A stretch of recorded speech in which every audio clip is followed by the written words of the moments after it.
It is 6 o'clock. You are listening to WJOB 104.7, 1230 a.m. The bright spot on your dial here in the region. Chuck Pullen with you this morning. Bob Starkey is not here. Where is he? I don't know. He sent me a text, said I overslept. And I was just writing a post about how great he was. And he's late. So, as it goes, let's take a look at traffic, and then we'll be taking a look at that all-important weather because the heat dome and whatnot. But in the meantime, taking a look at traffic. Things are looking good here in the region. 80, 94, 65, Skyway, Toll Road, everything moving along great. I suspect it's going to be a quiet week. I think a lot of people are taking an early vacation. Kudos to you for doing that. So I think traffic-wise, it's going to be a quiet week.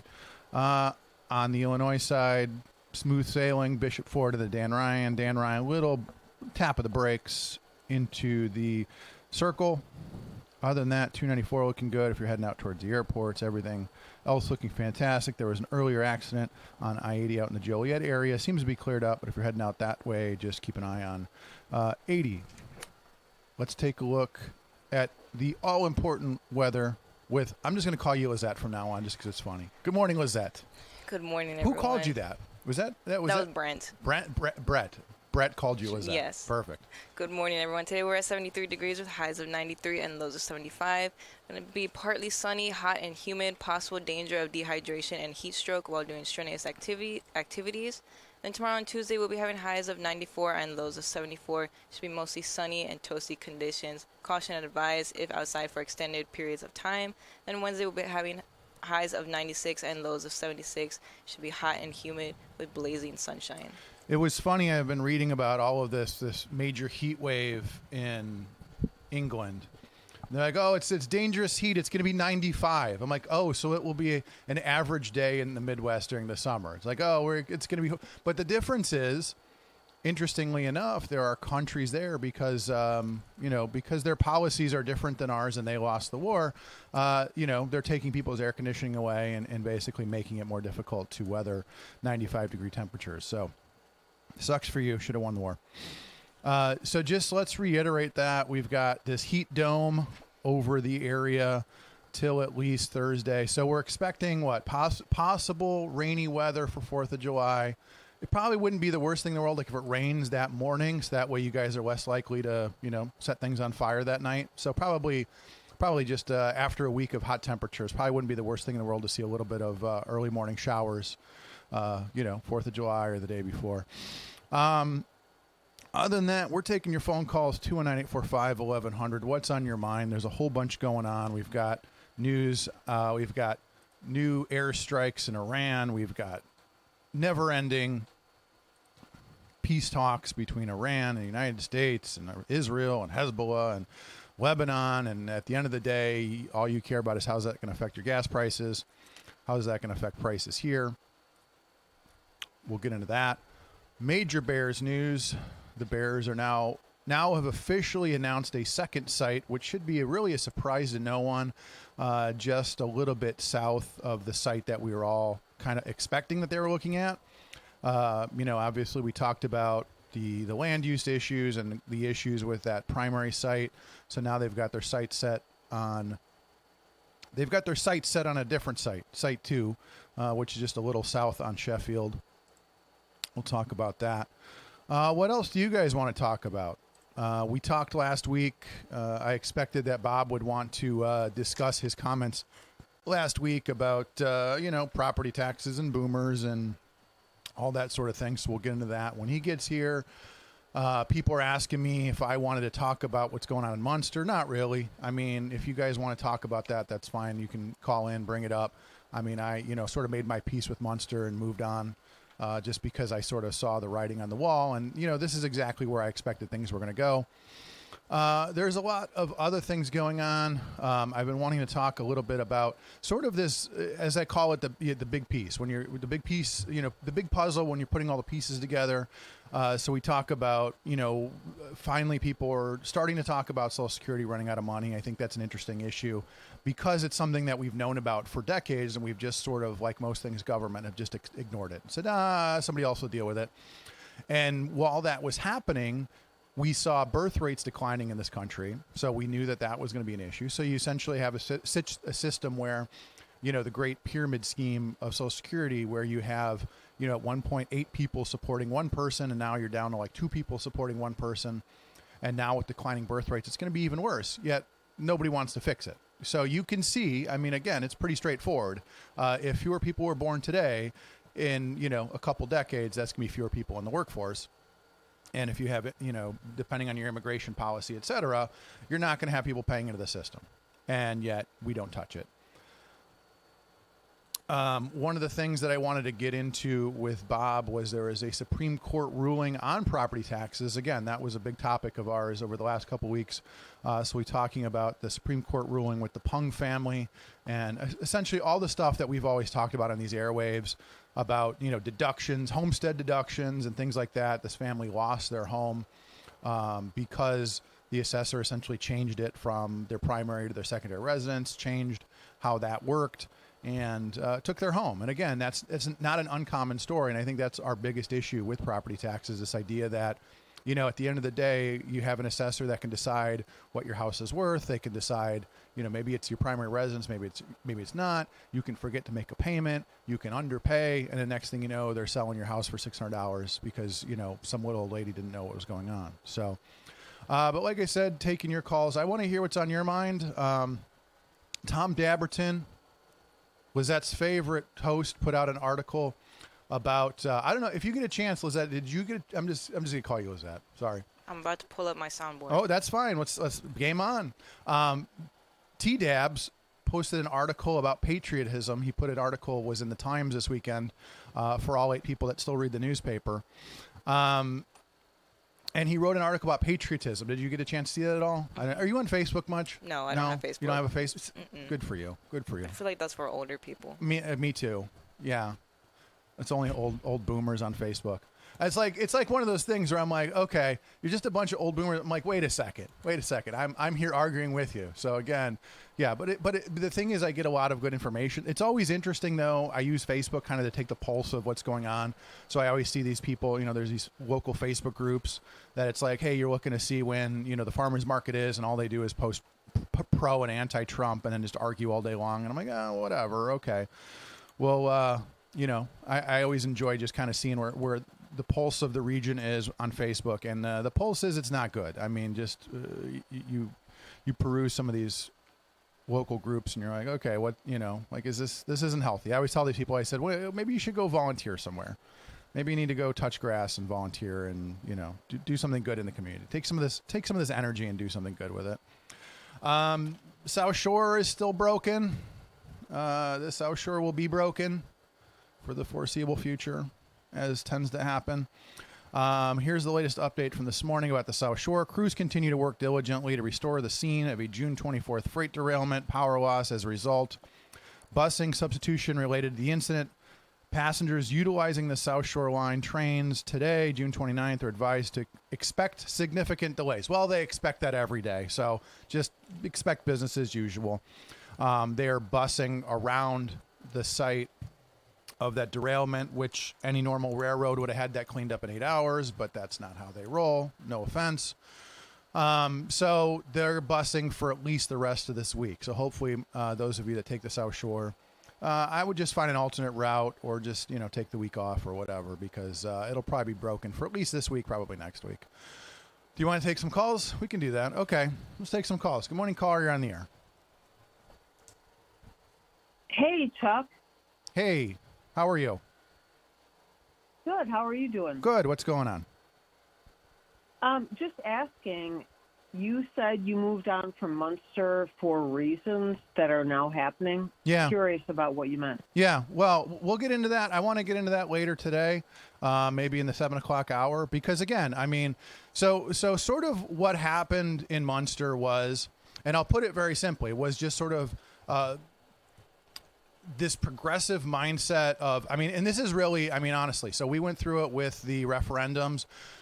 There's an ideology, and it's not really, Democrat, Republican, whatever, where people that have too much free time and basically don't have a lot of problems, and we can go so far as to say just sort of privileged people, they invent things to be worried about. And so, for instance, when I was living in Munster and a group of people showed up at a town council meeting and started talking about, hey, wouldn't it be a good idea if we closed a lane on Ridge Road and turned it into a bike trail?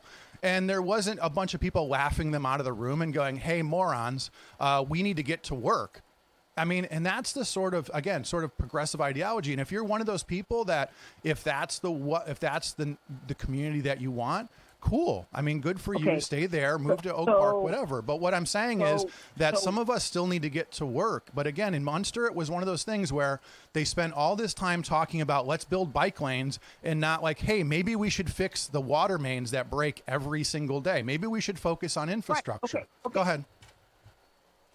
So, yeah, my neighborhood has all the broken water mains. Yeah. My neighborhood has the South Store. My neighborhood's going to have the data center that you are pro, and I get it. The town will make money, but we will have problems. It's not even a quarter mile from my house.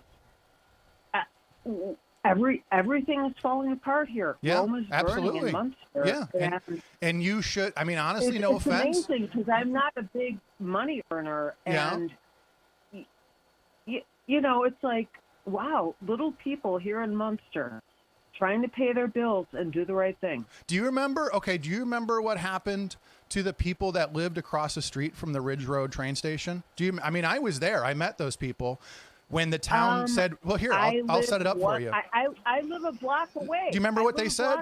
We need emergency green space, a term. I mean, can you imagine them saying, we need emergency green space. We're kicking you out of your house. And then what happened to those houses? They were an empty lot for over 5 years. And then they became the parking lot for the train station. So they lied to those people. They lied to everybody in town and said, we're taking these houses because maybe we'll build a park here. And then guess what? It became a train station parking lot, just like we all knew it would. And there was no consequences. There was no question. I was the only one who said, wait a second, what the hell is emergency green space? And how dare you take somebody's house for it?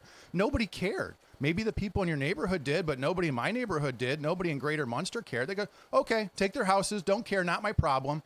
And then what happened? It became a train station parking lot. And that's the problem. When you have communities like this where they just don't care. I mean, honestly, no offense, you should have moved because your property values are going up. You should move. I mean, honestly, it's not going to get any better. It's going to get worse. Again, like you said, data centers coming, things like that. Just move. I mean, I moved. I saw the writing on the wall. I said, you know what? This is not getting better. It's going to get worse. These bad ideas. That's the thing about bad ideas. Once they start pervading your community, they just get worse. Just bad people with bad ideas show up, and it doesn't matter. Replace your town council, do whatever. The bad ideas are already there. They're already like in the zeitgeist. It's like, hey, you remember they brought that guy in who's like, hey, we're going to tear down this entire neighborhood and we're going to build like brownstones with no parking. And people are like, wait a second, how are we going to get to work? They're like, oh, you could take the train. Oh, we're going to take the train to the grocery store. That other guy that came in and he's like, hey, we're going to do this thing with the train station. We're going to build this, like strip mall next to the train station. And then we're like, wait a second, who's going to use this in the middle of the winter? He's like, what did he say? This worked great in Anaheim. And we all laughed. We're like, wait, there's a little difference between the weather in Anaheim and Munster. And we all laughed and they still moved forward these bad ideas. And that's when you should have seen the writing on the wall and said, you know what? There's just a bunch of dumbass ideas just popping up here, and it's time to leave. It's more than one town council, and it's Right, not that you're right. easy to leave. If you have all the money to leave, sure. But the weirdest thing is where they built that, whatever it was going to be, on Manor and Ridge Road. that restaurant / whatever. Yeah, is that even being It's been used yet? vacant What was it since supposed? it was- Right. I mean, again, it's like that's the dumbass ideas. not They're like, being- it's going to be a Popeyes, and it's not going to be a Popeyes. And I mean, again, like when you look at that, the first thing I thought of is like, how am I even going to get in and out of this place? Again, there's a whole philosophy, and we talked about it on these airwaves 10 years ago about form. Why is it that only Munster seems to have cars hitting buildings all the time? Because of form-based code about, hey, let's build buildings, 3 feet from the road, and then wonder why they keep getting hit by cars, right? I mean, again, it's that pervasive sort of just progressive ideology that does dumbass things and then goes, our experts could not have seen this coming. Well, you hired dumbass experts. You hired dumbass experts that don't know what the hell they're doing, and they go, hey, this worked great in Anaheim. And then we just laugh at them, but then they move forward with it anyway. I mean, that's the problem, is that we have people with just too much free time that have nothing better to do. They're like, hey, Ridge Road, all of the traffic, what if we close Ridge Road and turn it into a bike trail? And everybody goes, that's not a bad idea. I mean, again, once you start seeing ideas like that coming in your community, it's time to leave because they're just going to get worse. I mean, honestly, like it's not going to get better. And again, it doesn't matter. Replace the council, whatever. It's just an ideology that's not going to change. I really appreciate you. I love listening to you. You're great, and we've been bantering, but it's been amazing. No, I mean, again, like, what have you seen in that neighborhood? I mean, again, and, like I was there when we had all these crime problems and they're like, oh, well, maybe if we close Ridge Road, people will not come from Illinois and commit crime. Like, that was the ideology. And again, you saw it as well as I did.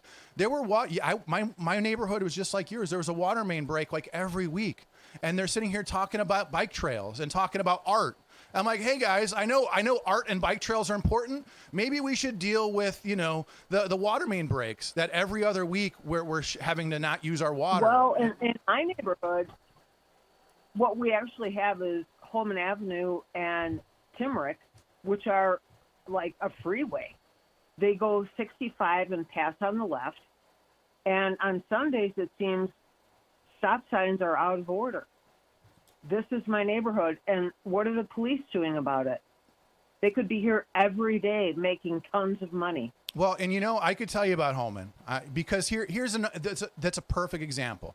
Here's what happened on Holman Avenue. You had a road that was a 2-lane road that went from Munster through Hammond, and both communities decided, hey, you know what we need on Holman Avenue? Another bike lane that I've seen 3 people use. And so what they're doing is this philosophy, again, the dumbass consultants from Anaheim tell you, traffic calming, because again, you're trying to get to work, you're trying to get somewhere. And maybe if we slow you down a little bit, maybe you'll stop and get a cup of coffee. But the reality is traffic calming just drives people nuts. Like when I can't even drive on Holman Avenue anymore because it's so frustrating. Because like you said, you either have somebody doing 10 miles under the speed limit or you have somebody doing 80. There's no in between. And that's why you have 2 lanes, right? But go ahead. You're talking north of, I'm talking south of Ridge Road. Right. Well, south of Ridge Road, Holman Avenue. Right. Yeah, no. I live here. You don't live here anymore. Okay, but I'm saying on Holman Avenue. It's but like I'm saying super highway. Right. And why are people going that way? Because they're trying to avoid all of the 100 lights on Ridge Road. They're trying to use it as a bypass. So again, this idea of government going, let's traffic calm one road, and the result is everybody goes a different way. And now, like you said, you've got people doing 80, you've got trucks going through your neighborhood. Trust me, I go through that neighborhood all the time. I know what you mean. But again, that's what happens when government goes, let's fix this road. Now everybody goes a different way. I mean, again, that's the philosophy of let's traffic calm this road. And now everybody goes, don't go that way. I mean, again, the lights on Ridge Road, they're a mess. They're completely out of sync. It takes you 20 minutes to go 2 blocks because all the lights are out of sync. Again, that's an easy fix. That's a stupid easy fix. It's only gotten worse because of the train. And again, if anybody who cared, they cared more about your commute to work than bike trails, maybe they'd go through there and go, hey, maybe we can sync the lights up so people aren't getting caught at every damn light on Ridge Road. And what does that do? Everybody goes, avoid Ridge Road like the plague, go the other way, and now you've got cars doing 80 through your neighborhood. I completely agree with you. And again, that's a simple fix. That's a simple fix if anybody cared about you and your neighbors, but they don't. I mean, again, that's the reality. They care more about this other nonsense. I mean, it gets worse every year here with the traffic. Right. Again, I appreciate your time, and I'm sorry I on the airwaves carrying on. No, I'm glad you called in because, again, here's the thing. A lot of your neighbors are afraid to bring this stuff up. So here's what you need to do, honestly. Here's my homework for you. Maybe you need to start chatting with the neighbors and going, hey, we've got these problems. They're not really paying attention to them. Maybe and this is what I always say. Do you know how you get your town council's attention? When you and like 20 other people show up at a town council meeting. Do you know why? Because generally 4 people show up. So, I mean, honestly, I have a friend, Spike Cohen. He used to say, be the change. Maybe this is your place. Maybe you need to start talking to the neighbors and saying, hey, look, we're kind of getting ignored here. Maybe we need to come together and go to a town council meeting and say, hey, stop worrying about bike trails for one meeting and start worrying about, safety and our neighborhood. I mean, honestly, maybe that's what you need to do. Maybe they will listen. Maybe if you get enough people together and say, hey, it's time to do something. I am in touch with many of my neighbors, and the town council doesn't listen. Right. Just saying. No, I agree. And that's the problem, right? So Is that I know. I've lived here a long time. Yeah. No, and I'm sorry you're going through this, and I'm sorry a lot of your neighbors are going through it.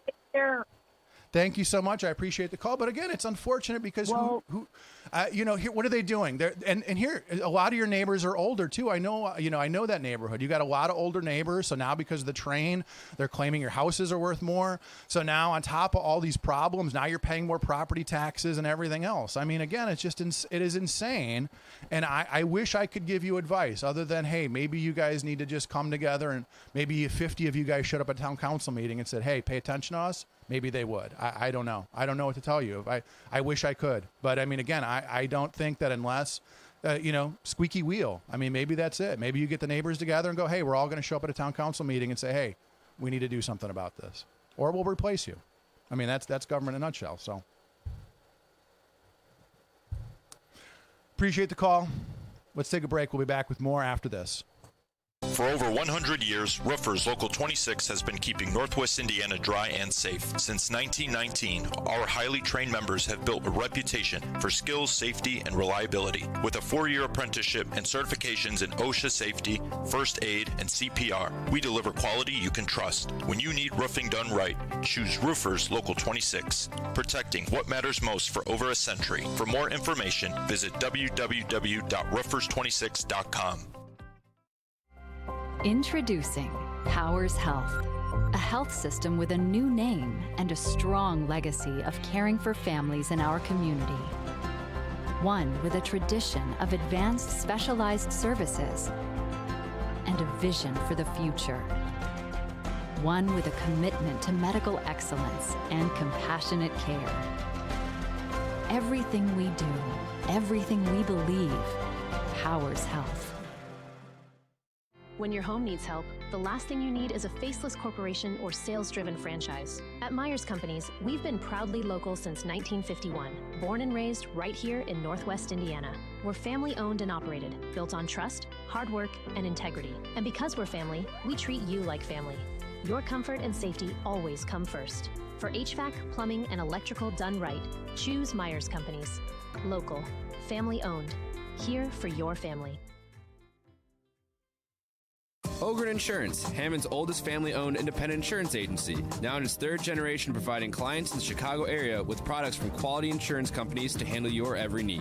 Regardless of driving history, Ogren Insurance can find the right coverage for you at competitive prices. To learn more about the insurance solutions and services we offer throughout Indiana, Illinois, and Michigan, call 219-933-0076 or visit our website, ogreninsurance.com. We're located at 6929 Homan Avenue in Hammond, Indiana. Do business locally with someone you know and trust. 623 in the region. I always appreciate we have a new caller and then she calls in, gets me all fired up, but she's right. I mean, again, she we were simpatico on that because again, once you see these philosophies sort of pervade your community, I mean, I don't know what to tell you. Either you replace the council or it's time to move. Between Ridge Road and the referendums, I said, you know what, time to move. I'm happy. I never regretted it for a second.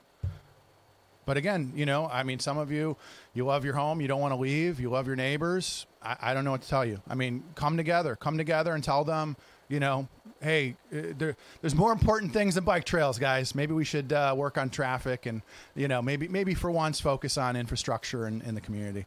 I was watching something over the weekend about Mom Donnie. It's amazing how much, he's become this darling because he's been so essentially what's happening in New York, and this is one of those interesting things where this is going to absolutely continue to blow up in their faces, is as it turns out, Mom Donnie was able to balance his budget by underfunding all of the important things, underfunding pensions. There's a highway. If you don't know New York, there's a major highway called the BQE. It's basically a highway on the side of a hill. It's like, I don't know, almost 80 years old now. It's falling apart, and they're like, "Hey, Mr. Mayor, we need to find $5 billion to fix this highway, before it literally collapses." He's like, programs. Like, hey, we're underfunding the pensions. We need to do that. Otherwise, we have a debt time bomb because we're not funding the pensions, and because of compounding interest, it's just going to get worse. More programs. And again, he's a media darling. Because all of the damage that he's doing today, he's not going to be around when all of these things blow up in their face. I mean, again, this is that, again, as I call it, the progressive mentality, the progressive mindset of who cares about the infrastructure? Who cares about water main breaks? Who cares about expressways? Programs. Programs, they feel good. Let's have more programs. So we got any more phone calls? Got 2 more. Okay, let's do that. Good morning, caller. You're on the air. Morning, Chuck. How are you? You know what? Not great, but we'll get through the show. How about you? How are you this morning? Am I wrong? I mean, somebody call in and tell me where I'm wrong about this. You're not wrong. Get out of Munster ain't a bad slogan right now, is it? Right. I mean, again, how long have I been saying that? 10 years now.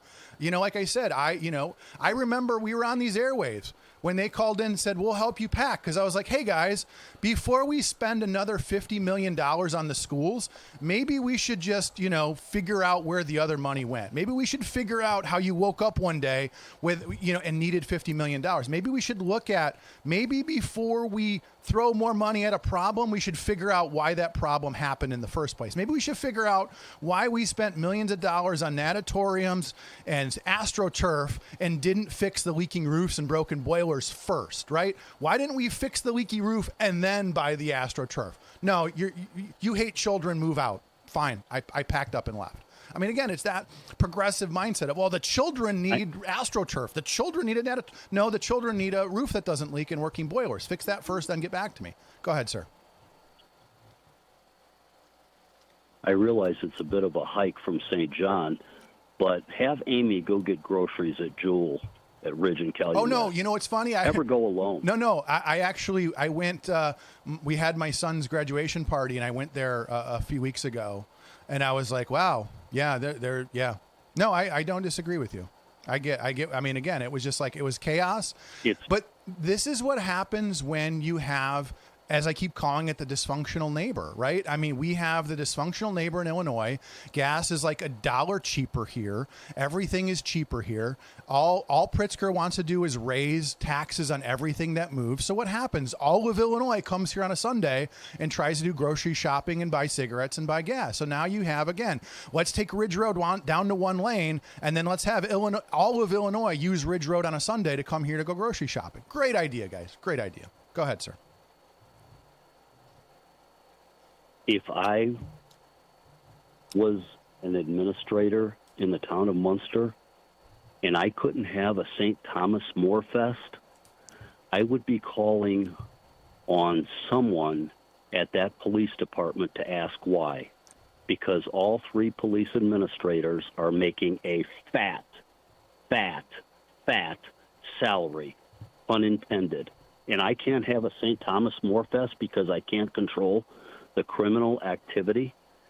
And you've got a councilman there who, and I'll show my age here, Chuck, that is from Petticoat Junction, and everything is just great in the town of Munster. Let's talk. Remember, I'd be embarrassed. So here's the thing, and again, thanks for bringing that up because I almost forgot about it. I was there. I had taken my family. I think it was that day that there was the shooting at that Jewel. I mean, I was there. I remember going there, as a kid, years ago when you could just walk in and everybody was having fun. We never thought about back then you never thought about, fights and people getting shot or stabbed at a festival. You never thought about those things. And what happened? It went from that. They had to put up fences and bring in Homeland Security and all these cameras and all. I mean, again, it's like at a certain point you go, I just don't feel safe taking my kids here anymore. Right. And then there was a shooting across the street that night. So, well, point taken. Right. I mean, but again, like, what do we even do about that? I don't know how you even deal with that. And clearly they don't either. I'm not a law enforcement professional, but clearly they didn't have a plan. So again, like, I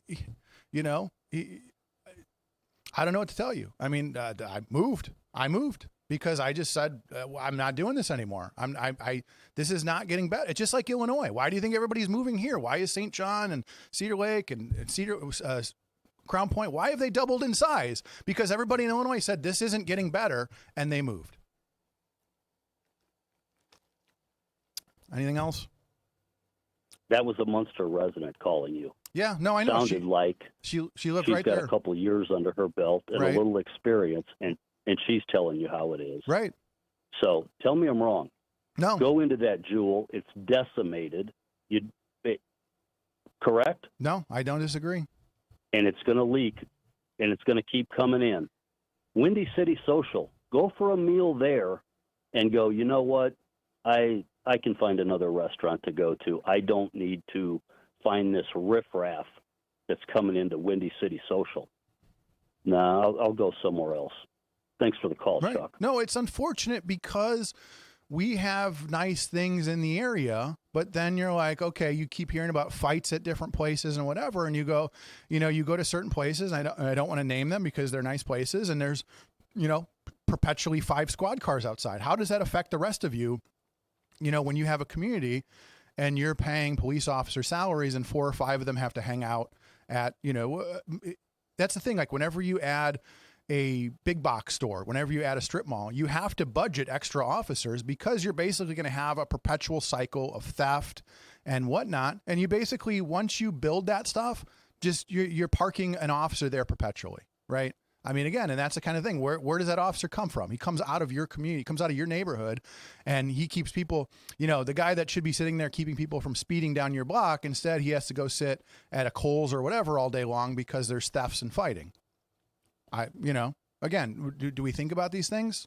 No, because why? Because government is reactive and not proactive. We don't talk about these things to the back end. And then once it's affected your neighborhood, once it's affected your community, we're like, hey, we probably should do something about this. And no, we're too busy. We've got art to worry about. We've got bike trails to worry about. We don't care. Worry about yourself. We got more calls? Let's take another call. Bob's on his way. He says he's coming. I'd love to have him here because I love to talk about how easy government is, right? I mean, again, Bob's job pretty easy and he does a good job at it. You know why? Because he focuses on the people. He focuses on the community. When you go to Bob and go, hey, Bob, I got a problem. He doesn't say, how about some more art? How about another bike trail? No, he goes, oh, okay, let's fix it. That's why he's an award-winning politician. Let's take a call. Good morning, caller. You're on the air. I understand you don't like the term transformational. Yeah. How about vibrant? Vibrant. You like the word vibrant too? Yeah, up and coming, vibrant. All those terms. I love all those real estate agent terms. Fixer upper. It's a handyman's dream. Munster is a handyman's dream, Walt. I mean, again, like you've been around forever, Walt. I mean, you've seen this happen over and over again. And again, it'd be one thing if we didn't spend 10 years ago, we weren't talking about this every day. I mean, you remember, Walt, when they told me, we'll help you pack, leave Munster. You're the one that hates children. You're wrong. I said, okay, I'll pack. I left. Never looked back. I mean, again, if it wasn't a perpetual cycle of, hey, we told you so yet again, then I would shut up about it. But I know we had this discussion over and over again about the train, about all these things 10 years ago. And everybody just, insulted me and told me to move. Go ahead, Walt. And the same crowd like to give big speeches about how we're a democracy. Right. They ignore the electorate at the basic level.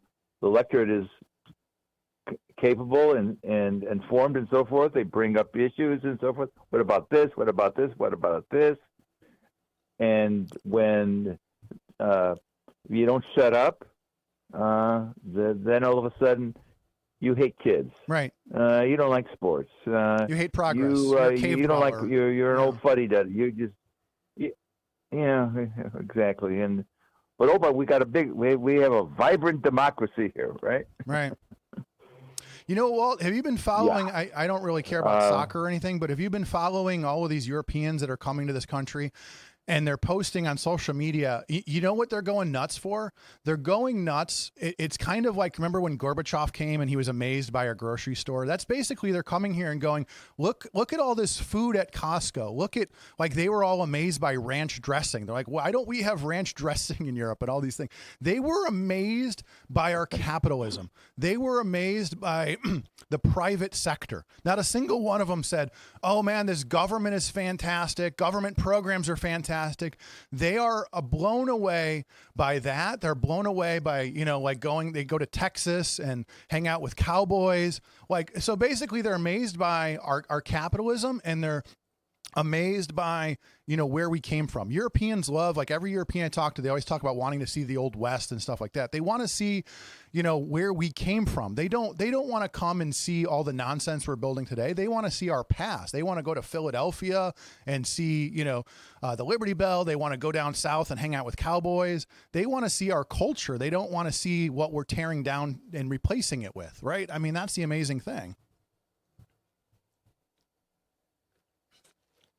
Well, I would say having traveled the world and seeing the highs and the lows, Americans are spoiled and complacent, right?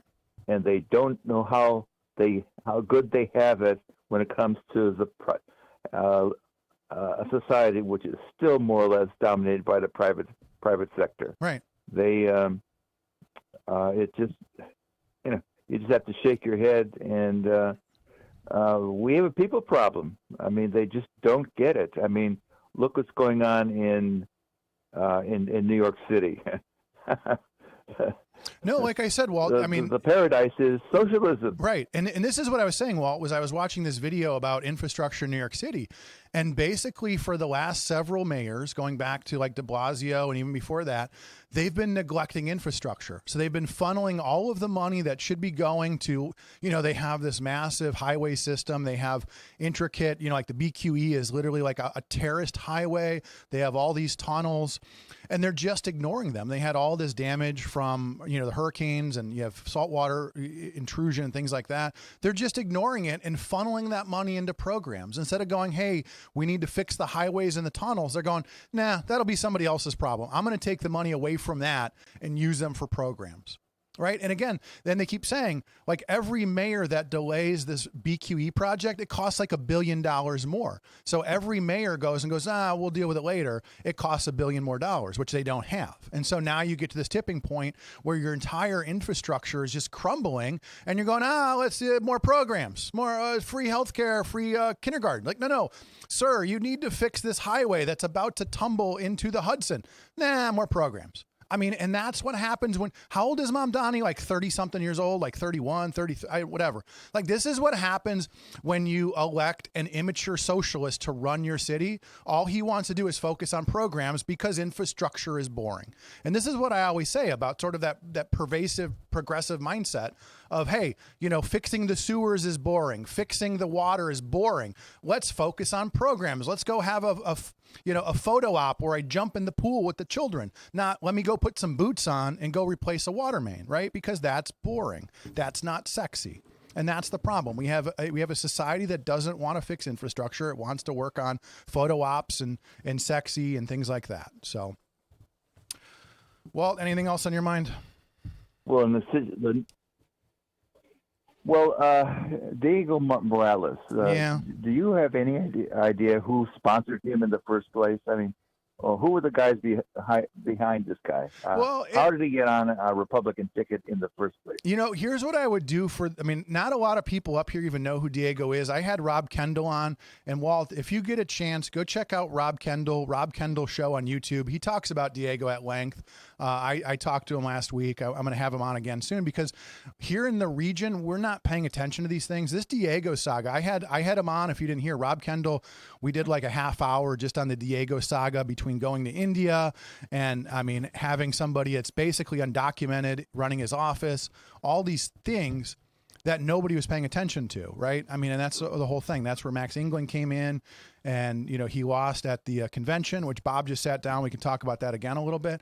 But again, this idea that, well, in a Republican state, you go, well, we're all Republicans, so it's cool. Diego is a perfect example of that, where people just sort of let him do his thing, and he just kept embarrassing the party, kept embarrassing the state. Finally, they did something about it at the convention. So again, and you're right, Walt, he refuses to answer those questions about who funded my trip and where's my money coming. You're right. He doesn't want to answer those questions. Everybody asks him, and he doesn't answer it.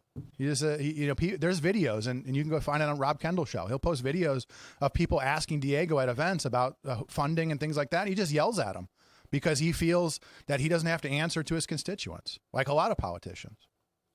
So, anything else? What I want to know, who was behind him politically, right?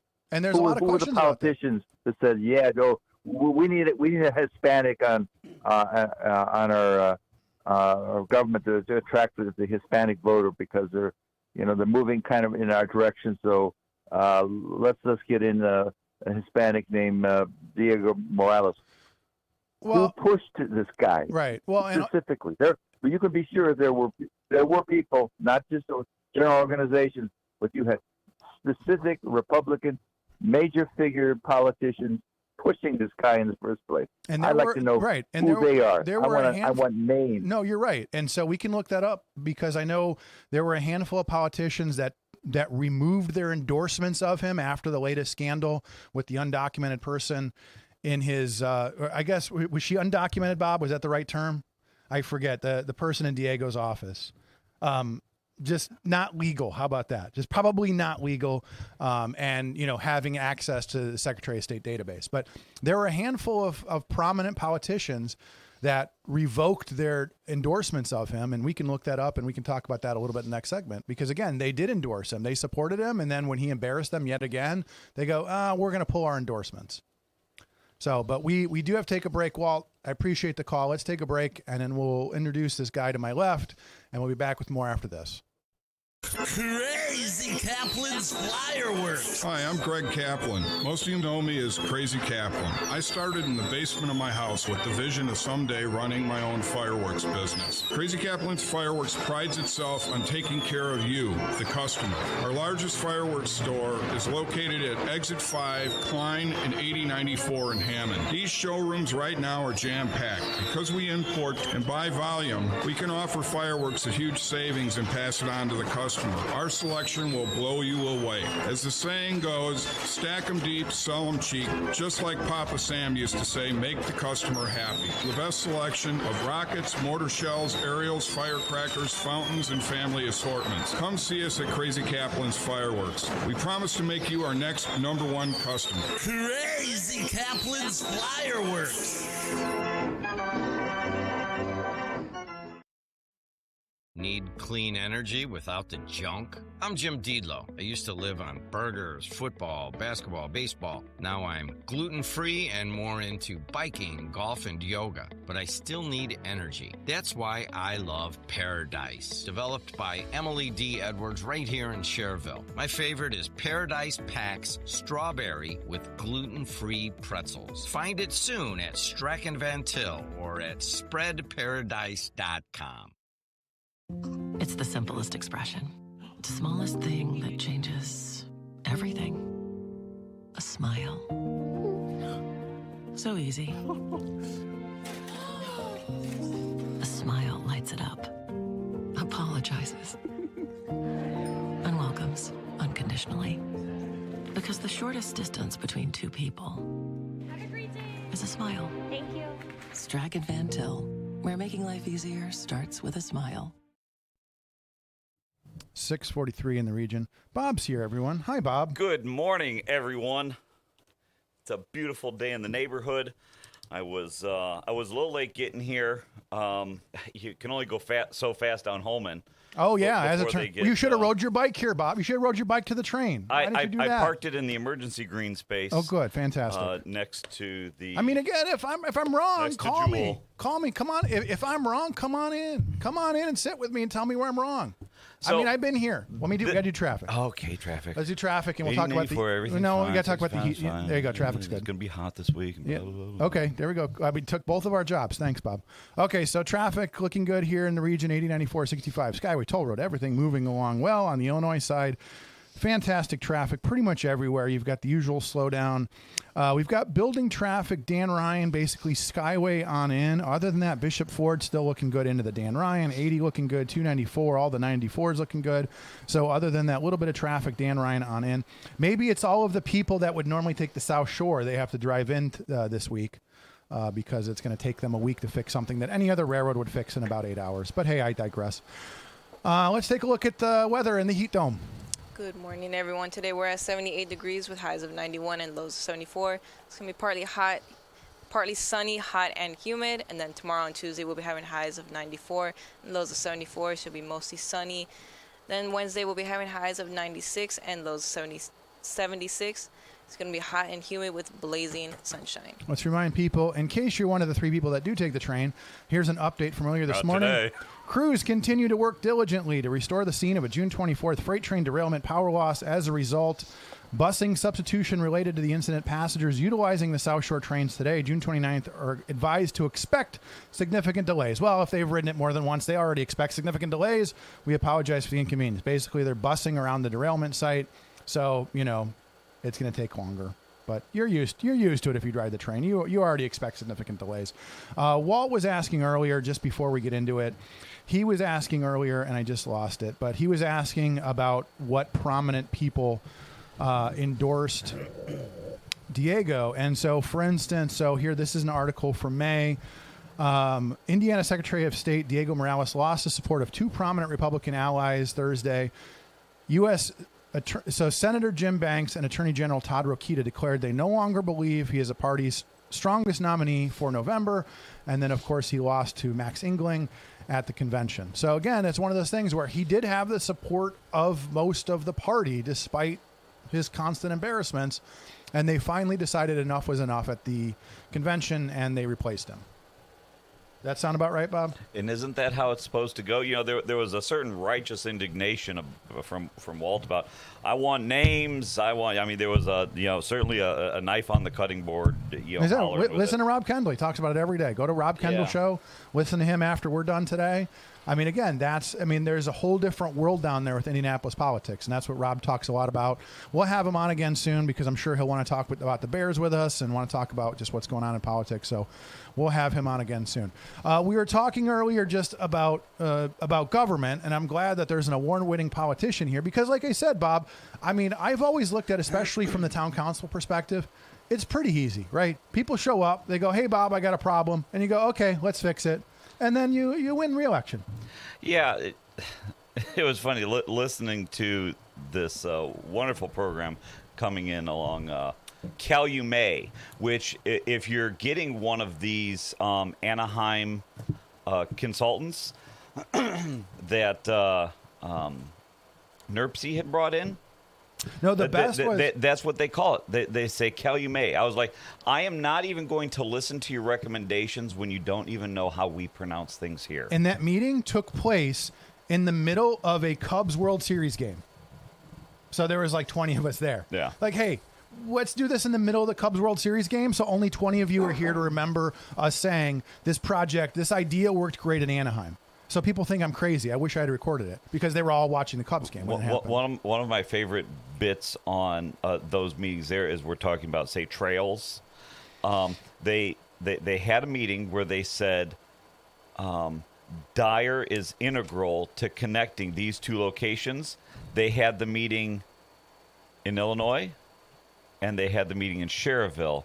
And they completely skipped over even having the meeting in Dyer, which was integral to their plan. Can you remind people, I wasn't going to bring it up, but you brought it up.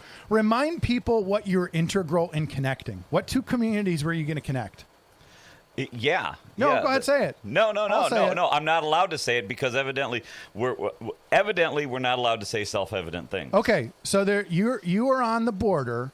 And we are geographically challenged. Cherville is on one side and Illinois is on the other side of you. So if a bike trail goes through Dyer, it's expected that you're going to ride your bike from Cherville through Dyer to Illinois.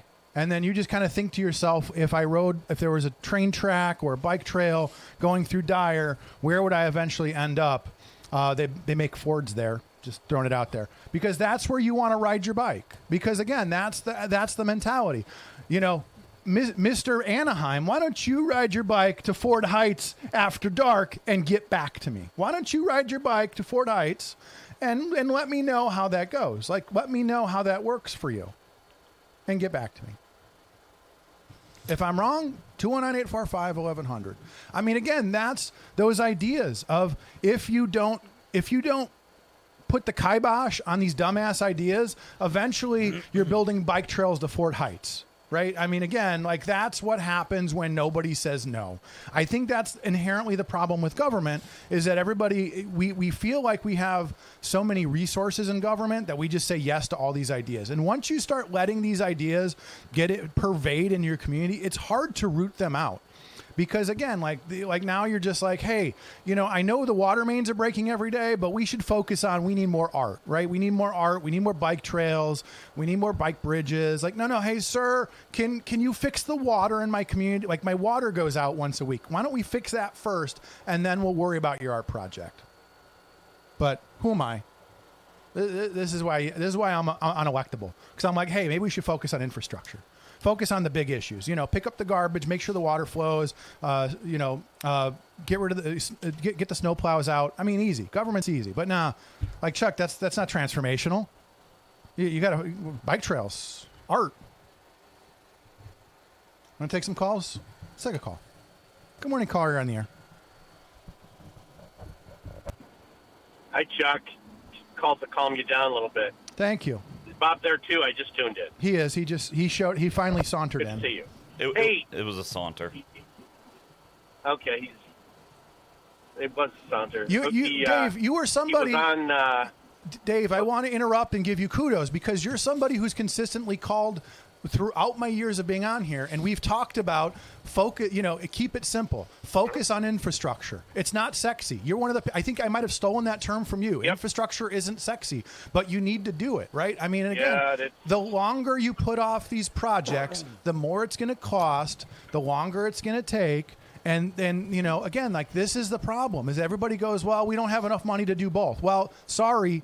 Water. I mean, even look at Gary. Like we used to insult Gary about, you know, the traffic light that's been broken my entire life. What's Gary doing right now? They're like, you know what? Let's get back to basics. Let's fix some these traffic lights that have been broken for 40 years. Let's fix them. Right. I mean, again, like that's just stupid, simple infrastructure.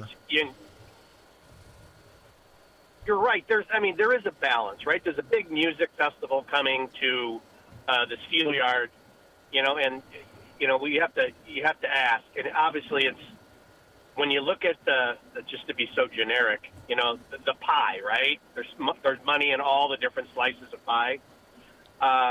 Just me personally, I'm all for arts, right? I live with an art teacher, and I'm all for. But there is a balance when you're dealing with 125-year-old plus soil pipe and lead pipes in the ground versus a music festival. Well, and again, there's a need for both. But the music festival is great, Dave. But I mean, quality of life, right? But there's no reason why you can't find sponsors. I mean, again, responsible government says, hey, we want to do a music festival, but we don't want to burden the people with it. Let's find sponsors. Hard Rock's right there. You have all these people. Hey, this is what it's going to cost. There is a lot of sponsors. Sure, great. There's a lot of sponsors, and still, you know, it's where the city's going to incur cost and. You know, I get it. It's a balancing act, and you have to try to make everybody happy, which is next to impossible. But the first thing I heard was about the train and the derailment. this is a freakishly long time to get this thing moving again. Well, okay, so for a derailment, Dave, we had a really bad derailment right off County Line Road, and that was a really bad one. And they seem to have that going in 10 days. Well, let's talk about this real quick, because again, at some point, I want somebody from the railroad to call me and say, "You think it's easy? You come do it." So I'm basically just going to keep pushing them until they finally go, "You know what? You want to run the railroad? You come run the railroad." Yes, fine. I'll get my hat. But again, so this is the thing. I know, Bob and Brett. But here, real quick. So they were talking about this last week. They're talking about how complicated it is. This is not the railroads. They have contractors that come in. They have specialized pieces of equipment. They have boom cranes. They have side lifting. What do they call those? The cats. They have all of these tractors. They have a bunch of equipment that's designed. You call them at 3 a.m. and go, "Hey, we've had a derailment." And 50 guys show up with 20 pieces of equipment, and they clean it up in 8 hours. That's how it's supposed to work. And again, for them, these were empty train cars. It's not toxic chemicals. It's not, whatever. Right. It's empty train cars. You show up with these boom cranes. You pick one up every takes them a half hour. You pick up the hopper, move it out of the way, pick up the next one. Okay. Again, yeah, it's in a kind of a precarious position, but you've seen the work there. I mean, they're designed to do this. They've done this on the side of mountains, right? So again, you're right. Yeah. I don't know what's taking so long. Go ahead. The first thing I look at is accessibility. Is it just in a tough spot? No, it's a double track, though, Dave. It's access. So Dave, these are all, and I don't have those. But it's a double track, which means you can bring in a boom crane right next to these cars and pick them up and move them out of the way. They have these. I mean, and you'll see the equipment. It's probably out there now. Again, this is an 8-hour cleanup that somehow the South Shore is going to drag out for 2 weeks. Right. And again, I'm being critical. Call me out on it, guys. Right. Call me out on it. Say, you come do it, because I will. Right. Don't threaten me with a good time. Because again, this in the private sector. Yeah, I see the buses. Right. But again, same deal, Dave. The idea that this happened. I see the buses at the Miller station. Right. But they pulled the plug for 2 days. A normal railroad, imagine on the East Coast, the Long Island Railroad or the New York City subway, they would not just say, "Hey, no trains for 2 days." They'd say, "We are going to find a way to get trains rolling again, come hell or high water." You don't just, again, this is that defeatist attitude of every time the wind blows, the South Shore is closed for 2 days. It's embarrassing. And I was hoping this new guy would come in, and I'd love to have him on the radio sometime. Come in. You don't just pull the plug. You don't just go, "Hey, no trains today." That's not how this works. If you want people to take you seriously as a railroad, you can't be doing that. Every time there's a tree stump on the train tracks, you go, "We're calling it a day. We're going home early today."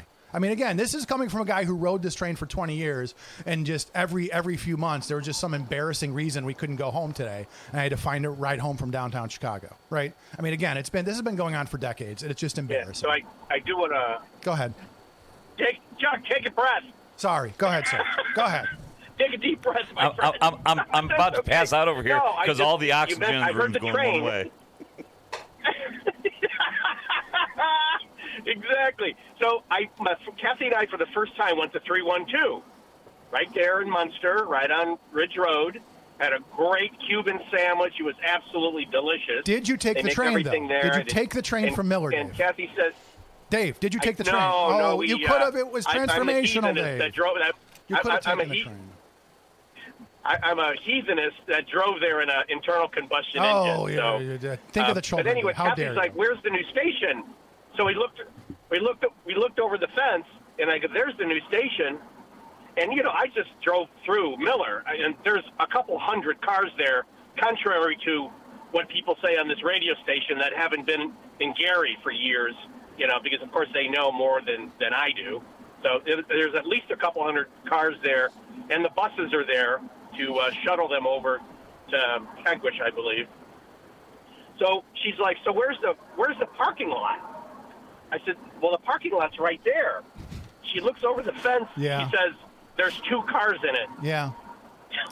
But Dave, here's the thing, Dave. If you're not I thought that was funny. Here's the thing, Dave. You have to. I mean, here's the thing. If you're not from that neighborhood, you wouldn't understand.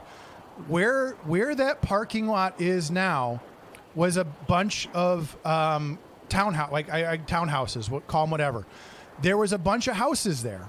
And they tore them down under the auspices of, and you can look this up, find the Old Times article. They said, we need emergency green space. They took those people's houses. I think the Parks Department took those houses and said, we need emergency green space. And now it's emergency blacktop space, right? Again, it's like, if you're going to steal somebody's home, at least be honest about it. Say, hey, look, we're going to put a parking lot here. Don't lie to people and say, we're going to build a park here. And then, oh, never mind, we're putting a parking. I mean, again, just be honest. Like, don't take somebody's home over a lie. Yeah, that was the next question. That was the next question. She said, did there used to be homes here? I said, yes. I said, yes, there's supposed to be. No different than the hospital, right? Right. The hospital wasn't making any money because they were relying on public and, Medicare and Medicaid.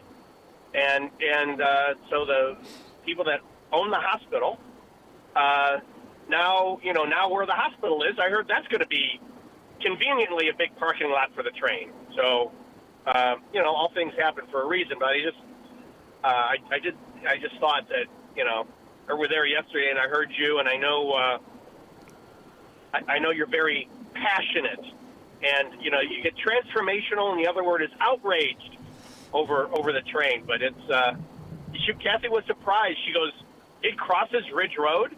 Yeah. I said, yeah, it crosses Ridge Road, and at least 45th has a fly bridge. So a train was coming, and she goes, everything has to stop. I said, yes, everything has to stop. Well, and even besides that, though, Dave, what it ends up doing is it when the train comes, it throws the lights out of kilter for, somebody said, like 45 minutes to an hour. So again, and our previous caller said, now I've got people speeding through my neighborhood because they're avoiding Ridge Road because you have all of these out of sync lights. It takes you 20 minutes to go a few blocks because the lights are out of sync. So what do they say? Oh, I'll just bypass all of that and drive through this lady's neighborhood. And, I'm ticked off because I'm running late. So now I'm going to do 80 through a neighborhood. Right, by a park, right? I mean, again, that's the side effects of these projects that nobody wants to talk about. They don't want to talk about the people who, now you've got all this extra traffic. Now you've got, it takes you 20 minutes to get home because all these lights are out of sync. I mean, these are the things that I was like, hey, can we at least discuss this before you build it? Like, no, you're a cave dweller. It's going to be transformational. And here's a lady who literally lives there saying, this has affected my quality of life. And they told her it's going to be transformational. Her house was going to be worth more. She's going to, walk to the train. And now she's calling us saying, hey, it's not good for my neighborhood. And this is exactly, unfortunately, what I expected what's going to happen. Mm-hmm. So, but hey, Dave, I appreciate the call. It is the top of the hour. I got to take a break. Go ahead, real quick. Go ahead. Again, take a deep breath. Just take a deep breath. And we're going to muzzle him for the 7 o'clock hour. I'm 62 years old. I'm 62 years old. I've ridden the train 3 times. Right. The train's just not my thing. I didn't work in Chicago for 20 years like you did. I know a lot of people that still take the train every single day. I've ridden it 3 times, 2 times to Chicago, 1 time to Michigan City for a pub crawl.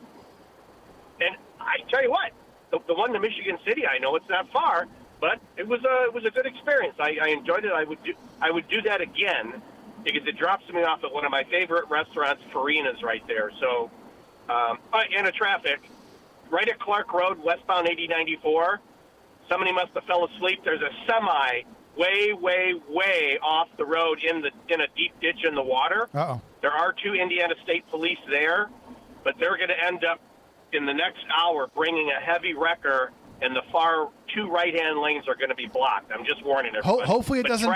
Hopefully it doesn't take 2. Dave. Hopefully it doesn't take 2 weeks like the South Shore to clean up. Okay, so go ahead. Yeah. Westbound at where? Traffic is freakishly light going westbound. Right. No, I think everybody Clark started. Road. So in between Grant Street and Burr. Okay, we'll keep an eye on that. I'll keep an eye on that. Keep an eye on that. It will build. I think everybody just took the week off, and I don't blame them. There's a heat dome. Traffic is crazy light. Yeah, this is that week. I mean, there's a couple weeks really in the summer. Going in both directions. Yeah, there's a couple weeks during the summer. It's just a beautiful commute downtown, and luckily for those of us that don't take the train, we've got light traffic this week. So, hey, we're going to take a break. We need to reset. Thank you for the call, Dave. We'll be back with more after this. The best just got better. Tech Credit Union is proud to celebrate being recognized with Best of the Region, Best CEO, and Best Banker. To celebrate, we're offering 3 special CD offers with rates up to 4.5% APY for a limited time. Visit techcu.org or stop by your nearest Tech Credit Union branch or call 800-276-8324 to learn more. Tech Credit Union, the better option for people and communities we serve. Member NCUA. Minimum deposit required. Offer subject to change. Visit techcu.org for complete details. Life's biggest challenges don't come with a warning. When legal issues arise, whether it's a car accident, personal injury, criminal charge, or representing you before municipal boards, you need a trusted advocate on your side. At Westland & Bennett, we listen first because your story matters. We provide strategic, personalized legal solutions to protect your rights, your freedom, and your future. Peace of mind starts with a conversation. Call 219-440-7550 today for a free consultation. I'm a victim of being ran over by a semi while I was flagging. The person wasn't paying attention and they hit me with their vehicle. I seen a accident where we were the first people to walk up, and that picture will never leave my mind. I've seen people get hit before. It's been horrible. Construction zones on roadways and bridges are more than just cones and equipment. They're the workplace for thousands of dedicated union laborers. Everybody has a family that they need to get back home to, so please just pay attention to us out here while we're working. We all have family, and I know it's a pain in the ass, but we're trying to make the roads better for y'all. We're doing this for everyone. We're hardworking Hoosiers, just like you, and we all want to make it home safely. People would just take a couple seconds to pay attention. Be aware of where we're at, where the cone zones are at. We're all in this together, and we're all just trying to be safe. This is Brian Short, Business Manager for the Indiana Laborers District Council. Everyone deserves a safe place to work. Do your part in the cone zone. Slow down, save a life. We're all in this together. A message from Laborers International Union of North America and affiliated locals. It is 7:05. You're listening to AM 1230, 104.7 FM in beautiful Hammond, Indiana. Let's take a look at traffic. As Dave mentioned earlier, westbound 80 at about Clark Road, there's a truck in the ditch. So at some point, they're probably going to close some lanes to clean that up. I don't expect it'll take 2 weeks to clean up, but, you know, it very well could. Other than that, traffic, as Dave said, looking freakishly light. I think everyone's on vacation. Everybody's sleeping in. They don't want to deal with the heat dome. I don't blame you. 80, 94, 65, Skyway Toll Road, everything looking good except for that spot that Dave mentioned earlier. On the Illinois side, just freakishly light traffic. Bishop Ford and the Dan Ryan on in. Little tap of the brakes, Dan Ryan on into the circle. Other than that, 80, everything looking good there. 294, if you're heading to the airports, everything just looking fantastic out on area roadways. Tell us about the heat dome. Good morning, everyone. Today we're at 78 degrees with highs of 91 and lows of 74. It's going to be partly sunny, hot, and humid. And tomorrow on Tuesday, we'll be having highs of 94 and lows of 74. It should be mostly sunny. Then Wednesday, we'll be having highs of 96 and lows of 76. And it should be hot and humid with blazing sunshine. Blazing sunshine. So every time you say heat dome, I'm thinking it's the studio. No, it very well could be, yes. Go ahead. I'm going to let you talk for a while. You guys want to bust my bust my chops? No, Go ahead. You guys talk. Go ahead. No, talk amongst yourselves. it was suggested that I bring in a water bottle and lightly spray me with spritz it? you Just spritz me? when you get I'm off. like the cat. Like that. She's going to have like a Yeah. little super soaker and just across the room, just like snipe me every once in a while. A recap on a few things that you said in the first hour. We don't have that kind of time, but go ahead. Yeah, Okay, we go got ahead. nothing but time. We have guests that may or may not be appearing. We have shows after us. We may or may not have shows after us. No, we're good. We'll just go all day. It's fine. Go 4 hours. Maybe we will have guests later on. It will be a surprise. No more to us. Yes, talking about the woman from Munster. Yeah, bring 2 or 3. It doesn't even take 50. You had said bring 50 of a friend. I said 20 originally. Gosh, my gosh. Bring 20. I'm saying 50 is like red alert. If 20 people show up, but if 50 people show up, you guys like, oh no, what did we do now? Oh, true story. If there is 10 or 20 people that show up, I mean, we almost damn near want to just put a pause on the meeting. We'll get 1 or 2 people that come into the Dyer meetings and everybody's like, oh, we got to go talk to this person. What's going on? I mean, because nobody is so engaged that they just show up to watch. Although, we find that occasionally. So, yeah, it doesn't take much to show up to these council meetings and voice your concern about these things. Now, what I will say, one of the places that I settled out into being very comfortable being an elected official on the town council is you have to be okay with saying, no, I don't know, and reminding people that, you're not Santa Claus. I mean, that is a big thing, because a lot of folks will come in and most people have blinders on, and not necessarily in a bad way. They're just living their lives, doing their thing, so they think everything happens in the scope of whatever they can see. And sometimes the answer is, can't do that, or not right now. These changes on Homan Avenue to do traffic calming or whatever, craziness. It doesn't make me calm. It makes it worse. Very little does, not calm evidently. me. Yes. Very little does. Even the stuff you want just doesn't happen overnight. It takes forever to do anything in government. But yeah, you got a problem. Reach out. Last thing. Go ahead. The utilities, the non-sexy stuff. The first year or two that I was in, we had water lines. So Dyer would get its water from the tank by Meyer in Highland. Okay. Across the street, Maine to Calumet on down. Was breaking constantly. It was put in the 90s. 100-year pipe put in the 90s, completely failing us. And so one of the first things we did is we repiped that, but we used plastic, polyethylene pipe. Yeah. We added a connection. Microplastics? Good idea. Yeah, it works. It works. Hey, you got water, don't you? And, we spent a fair amount of money on that. And people are like, oh, you're spending a lot of money. Well, no, it's not sexy. It all goes underground. Nobody will ever know that we spent a boatload of money on this, except for every time. For the same reason, when the power goes out, what's the first thing you do when you walk in a room? You flip on a light. You got water to your house. We're going to have water in Dyer for years.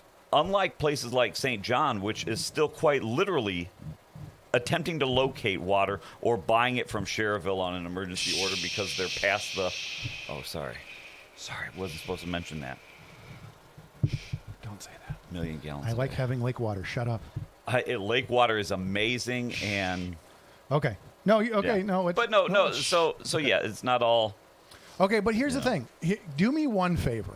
Yes. Next time you guys have a project like that, dig a big hole, and I want you guys to have a ribbon cutting in the ground. in the big hole? I want you guys to actually dig the hole. I want you guys to dig the hole and say, look, this isn't sexy, but it's important that we show the people that there are things that happen under this ground that we need to start paying attention to. Just nobody does that. Just do me that one favor. Like, do one ribbon cutting under the surface, like down, like 5 feet down. Go down there, take everybody down with you, have a ribbon cutting in the ground. You would have enjoyed this interaction, I think.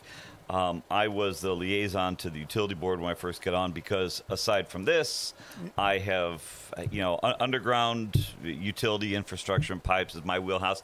Dug ditch for 10 years, been regulating it for the past 11, 12, 13. That's my wheelhouse. So I'm the liaison to utility board, and our engineering firm, a great engineering firm, but they're used to using ductile iron with everything. Okay. And I hate it. I just dislike it. I like to use plastic. Is it cost savings basically, No, or just no? No, it's just because that's the way we've always done it. Yes, okay. There's a lot of that. So many of the public works departments in the entire area, I'm not just speaking to one community, are just set up to that. That's just how we've done it. So it's relearning how to work. But so I go back and I start arguing in a good way, a constructive argument with the engineer.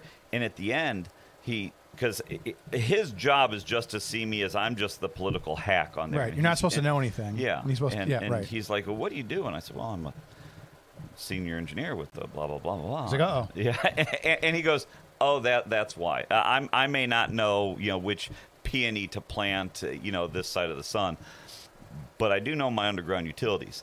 And so, yeah, a lot of it is We spoke last week about Butcher Baker Candlestick Maker making it on the town council. These are just normal folks who, for whatever reason they either want to fix a road or fix a park in their community or, fill some inadequacy from middle school. I don't know why they do that. But as soon as you get people who know what they're doing, these unsexy projects get done, and now you all have water. And I think that's what you're seeing in some of these communities, that they don't really have people who know what they're doing. You know how sometimes you feel a sneeze coming on? Yeah. I'm the same way with rants. I feel a rant coming on, but I don't know if I want to get into it. Well, okay, I'll do a drive-by rant. Going back to your point, I mean, here's the thing. And this is what people need to understand. There are a lot of people out there, we joke about consultants. There are a lot of people out there that are innovating and coming up with these great ideas. And again, I go back to, I stream, I do events for different people. I go up to wherever, I go to universities, I go to the Arboretum, and I stream events. And I meet these people that are working on these great ideas for water management, for whatever. There is such a disconnect between the technology that's emerging and going back to like your town, right? There's huge. like 20 years disconnect. And I don't know, again, this is where, we have so many layers of redundant government that they could be like, imagine you had, again, a non-sexy instead of talking about building another friggin' bike trail, maybe you take a day off from the bike trails and go, hey, is there a way that we can connect our town management, our town, basically the public works, and some of these people that are coming up with ideas? Is there a way that we can bring these people together and go, as a group, we can come up with innovative ways to fix problems instead of that's the way we've always done it and doing it the way we did 50 years ago? I mean, again, like that to me is what I'd love to see in this area. We've got 19 overlapping jurisdictions, blah, blah, blah. Bring those people together and go, hey, look, here's some new ideas that will make things easier, save you money. We'll work together to invest in it as a group. We'll all invest in it. I mean, like, how hard would that be to go, hey, maybe instead of doing things the way we did 50 years ago, we start looking at ways to make things easier. Or maybe we bring in a bunch of different communities and go, hey, maybe you're in charge of researching this. You're in charge of researching that. We all come together. Do any of the public works come together and have meetings? Does anybody instead of having a luncheon where you pat each other on the back, have a luncheon where you bring in your public works guys and they shoot the stuff and say, hey, how can we do things better? I like that idea. I'll pay for it. I'll write the check. Seriously. Chuck's Public Works Rodeo. Come on down. I'll bring some consultants and we'll talk about ways to do things. I mean, again, how hard is that? We have so much money. We have so much overlapping government. Have a day where you guys, instead of just congratulating yourselves and having a rubber chicken, bring the public works guys together and talk about strategies to do things better. Seriously, how hard would that be? Let's take a phone call. Good morning, caller on the air. Good morning. How you doing? I'm good, sir. How are you? Hello? I'm here. All right. Hey, I'm gonna. Can you hear me pretty good? Cause I got different. Yeah, you're like on speakerphone. Can you So hear me good? no, get on your regular phone. But other than that, we can hear you. Yeah. All right. Well, yeah. Let me. You smell burnt toast? I do. Okay, just making sure it's not me having a stroke. Hang on a second. Let me turn this off. Lynette, you smell burning? A little bit. Okay, just All making right. sure. Can you hear me now? That might be me. I'm not sure. Go ahead, Trucker Mike. Go ahead. Yeah. Yeah, I want to change the whole subject Yeah, to why not? Sure, shall. women in real women in real women in. No, hang on. Hey, no, don't drop me yet. I gotta see where Lynette's this goes. finger went straight to the dump button, but I want. She's like ready to dump you. I want Lynette to answer this. Go ahead. Go ahead.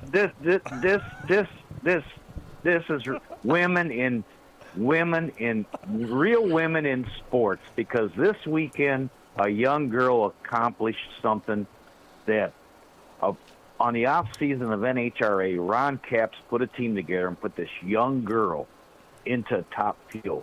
Okay, and it's been 10 races now, and she just kept going and going and getting better. And yesterday in Norwalk, she won the final, and guess who she raced against? Antron Brown, which he had won like 4 times in a row many years ago. And when they were interviewing at the end, I thought she's going to pass out. Okay, and he came. Usually they just interview her. He came over. She beat him. Okay, he came over and he says, "I want to interrupt this," because he said to the TV person, says, "I want to tell you something. The way she's feeling right now is the way I felt when I got my first one. That girl, Ron Capps gave her a chance because she kept racing all her life, trying to go up into sports, and he gave her a chance. And that's the thing, is that girl is going to show these young girls and women, these young girls into sports, don't give up, keep going, because you'll get there someday." And that girl, gosh, I thought she was going to pass out from so much excitement. Can I ask a question? And mind you, we've got a break in a minute. Let me ask you a question real quick, because I tried watching soccer for like 12 seconds over the weekend. I was like, this isn't real. Like, how are people coming together to watch two people that like 0-0 for an hour straight? It was just, again, it's not my thing. If you guys love soccer, cool. You're talking about drag racing, right? Where, again, like I don't. Yeah. And so basically drag racing is two people go in a straight line for like 12 seconds. And then if you don't crash, you win or something along those lines. Like, okay, so I get where does, you talk about, athletes and whatnot. Like, isn't that basically just whoever has like the fastest car? I don't get the athleticism part of that. Basically you just stomp on the pedal and then go straight for 12 seconds, right? Again, I don't understand like how people get better at that. Yeah, well, the whole team. I've been doing that my whole life, but I don't know that I can do that for, on a dragster. But go ahead. Yeah. You got all these people that put that car together, a team, right, that puts that car together for her. And when she gets to that line, at that second, when that green light comes on, she's got to do the best she can to show her team that she can do a good job for them. But here, it's not just. But I'm asking her though, like, what does she do though? It's She the hits, whole team. But I'm asking, like, again, I don't understand because I've never been in one. Doesn't she just hit the pedal and then just not crash for 12 seconds? Like, what do you go fast, turn left? No, you don't turn. You go straight. Yeah. You don't turn. That's the goal. But I don't understand the thing about you got other sports. You got other sports that people that compete against each other don't like each other. But like in motorsports, NHRA, every time somebody loses, they go over and shake hands and hug people, even though you lost. The NHRA has the best sportsmanship, because simple reason. They don't care if you're a man, a woman, or you win or you lose. They've got the best sportsmanship because they don't get mad because of simple reason. I lost, I should have won. No. They go over and they shake their hand or they hug them because simple reason, you did better than me. Maybe next time I can get better than you. Okay. But No, that girl, I get it. That's the thing that inspired me is this young girl showed these young girls now that are into sports that don't give up. Right. It might take you a long time, but boy, that girl showed these young girls, you can do anything you want. Well, and even considering you look at what's going on, like right now, somebody punched Caitlin Clark, or all that stuff that's going on in the WNBA, and it's getting ugly there. Yeah. But even the idea of being a race car driver, like again, there's more, engineering and getting dirty and stuff. So kudos to her for again encouraging young women to get into, mechanics and stuff like that. So again, it's cool to hear. It's good to hear that. You're right. It's good to hear a young woman doing something that's just not, like the town of Munster. Now, I ain't going to bring out town of Munster. If they do like a racing, everybody is a team. You got to work together. You have the problem, solve it. Don't just talk about it. Right. No, agreed. Hey, so we got to get it done. Don't say the rest, and we got to go. Okay. Well, you guys have. Yeah, you have everybody out there have a safe day. And because of this extreme heat, please, people, elderlies, people that you think that might have problems due to the heat, please check on people everywhere. Don't just assume that they're okay. Call and check on somebody. Good point. Sure Keep an eye on okay. people. If you see somebody outside working, bring them a Gatorade or something. Even I know people leave like Gatorades out for the Amazon people, whoever. This is a week. Keep an eye on other people. Think about yourself. Think about someone other than yourself for once. We'll be back with more after this. Crazy Kaplan's Fireworks. Hi, I'm Greg Kaplan. Most of you know me as Crazy Kaplan. I started in the basement of my house with the vision of someday running my own fireworks business. Crazy Kaplan's Fireworks prides itself on taking care of you, the customer. Our largest fireworks store is located at Exit 5, Klein, and 8094 in Hammond. These showrooms right now are jam-packed. Because we import and buy volume, we can offer fireworks a huge savings and pass it on to the customer. Our selection will blow you away. As the saying goes, stack 'em deep, sell 'em cheap. Just like Papa Sam used to say, make the customer happy. The best selection of rockets, mortar shells, aerials, firecrackers, fountains, and family assortments. Come see us at Crazy Kaplan's Fireworks. We promise to make you our next #1 customer. Crazy Kaplan's Fireworks. I'm a victim of being ran over by a semi while I was flagging. The person wasn't paying attention and they hit me with their vehicle. I seen a accident where we were the first people to walk up, and that picture will never leave my mind. I've seen people get hit before. It's been horrible. Construction zones on roadways and bridges are more than just cones and equipment. They're the workplace for thousands of dedicated union laborers. Everybody has a family that they need to get back home to, so please just pay attention to us out here while we're working. We all have family, and I know it's a pain in the ass, but we're trying to make the roads better for y'all. We're doing this for everyone. We're hardworking Hoosiers, just like you, and we all want to make it home safely. People would just take a couple seconds to pay attention. Be aware of where we're at, where the cone zones are at. We're all in this together, and we're all just trying to be safe. This is Brian Short, Business Manager for the Indiana Laborers District Council. Everyone deserves a safe place to work. Do your part in the cone zone. Slow down, save a life. We're all in this together. A message from Laborers International Union of North America and affiliated locals. Hey Region, I'm T, and I grew up in East Chicago, went to college in Gary, worked out of Munster, and raised my family in Crown Point. I'm Region to the core. I created Region Hot Sauce, the flavor of the region. Added to chicken, fish, pizza, eggs, and more for the perfect blend of heat and flavor. Visit RegionHotSauce.com for a complete list of locations or to order direct. Region Hot Sauce, the flavor of the region.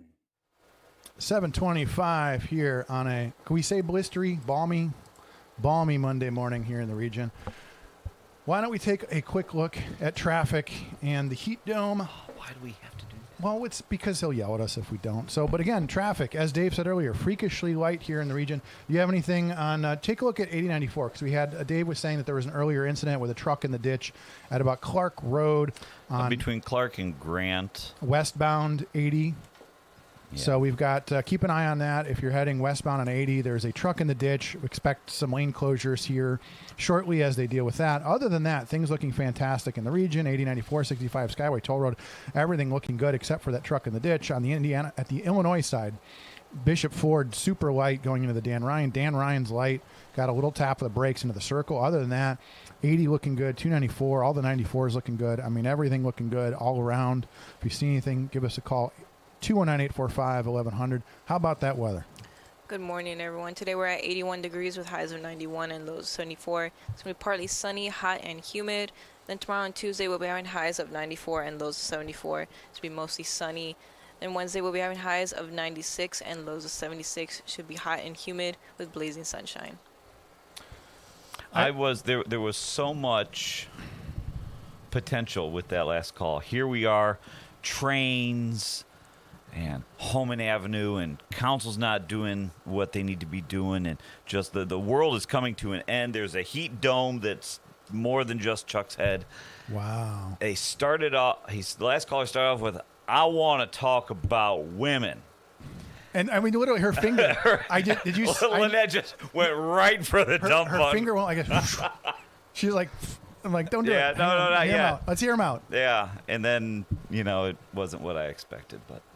But again, I don't get, again, like I in another life, I would be into, like, I used to try to be into racing and stuff. Like, the drag racing I don't get, like how you can talk. It's like me saying I'm a finely tuned athlete because I go bowling. Do you know what I mean? It's like you get in the car, you hit go, and then 12 seconds later the parachute pops out. So again, like I don't get the don't crash for 12 seconds is pretty much the goal, right? I mean, like I'd love You to know how do many that. bowlers you've just irritated now? They're the backbone of America. But we're not athletes. We all admit, like I can't. I'm sitting there eating pizza and nachos. I used to be able to smoke a cigar. Thanks, Charlie Brown. And bowl once in a while. We're not finely tuned athletes. I'm sorry. We're really not. And they accept that. They're not going to be insulted by that. Right? I mean, again, it's like that thing where the reason we've become better bowlers, I mean, my dad used to bowl when I was a kid. The reason that scores have gotten better isn't because we've gotten better. It's because the technology got better. There's the ball has, these crazy centers and liquid, all this stuff.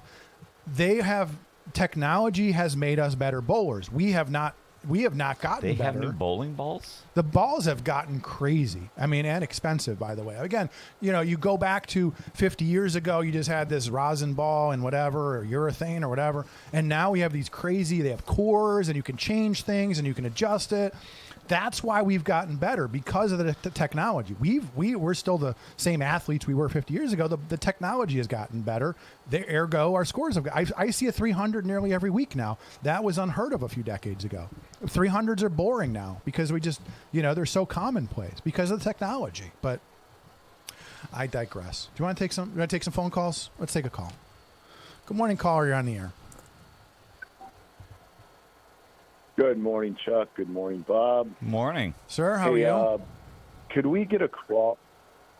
I'm good, but can we get a crawler at the bottom of the screen like CNN does for the price of gas that shows your blood pressure, Chuck? Can we do that? We had talked about like a Nielsen dial. No, just watching it go up and down. I watched some of these ghost hunting shows, and apparently the technology does exist. So, I mean, maybe we can do that someday. Maybe we should do that just for fun. I think my wife's watch does that or whatever. We could try that. I think that'd be fun. Just every time they say transformational, my blood pressure shoots up 10 points. Let's all do that. Unless you're driving, everybody just take. Okay, let's do that together. Ma, go ahead. You lead us. Take a deep swig of your piss and vinegar frappuccino, and let's get into like some ultimate end games for not investing in infrastructure. Okay. 800 residential towers in Venezuela collapsed from these earthquakes. Right. And they're speculating that 25,000 Europeans are going to die from heat stroke or heat exhaustion because they've banned air conditioning. Because not because of the heat, not because of the record. I mean, the heat is basically the same that we have here. The difference is, you're right, they've taken away their air conditioning and their ability to cool themselves. That's the difference. Go ahead. They've banned it. Right. They actually say net zero. You're not allowed to cool yourselves because net zero. It's ridiculous, man. And it's, again, your argument goes back to the last hour where, these are politicians that are choosing programs over people. How many people were forced into these Venezuelan state-sponsored towers for equality and stuff like that during the socialist period, and they've got 50,000 people missing right now, and they're all probably in those towers waiting to get rescued. They're not going to get rescued. Right. Yeah, it's recovery. It's abysmal to watch, man. It's just abysmal to watch. And, I think it goes back to your argument.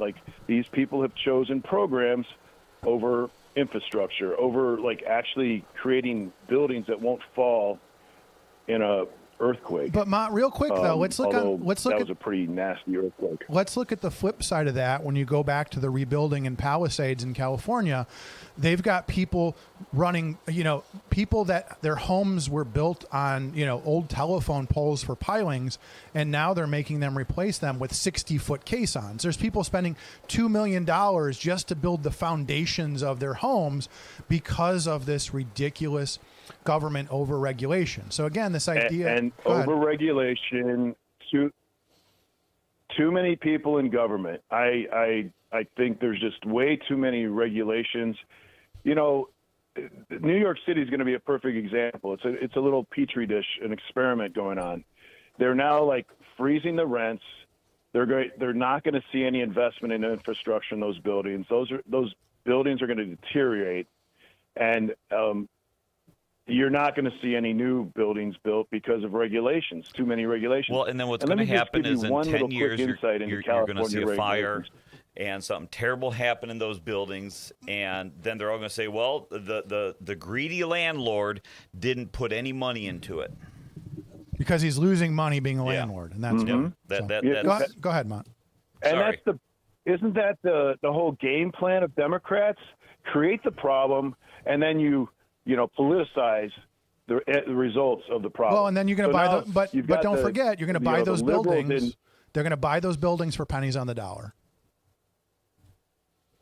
Right, exactly. Now you've got the liberals over in Europe who are saying, look at all these people dying from global warming, climate change. because and it's we really, took away their air no, conditioner. they're dying because you've banned air conditioning. Right.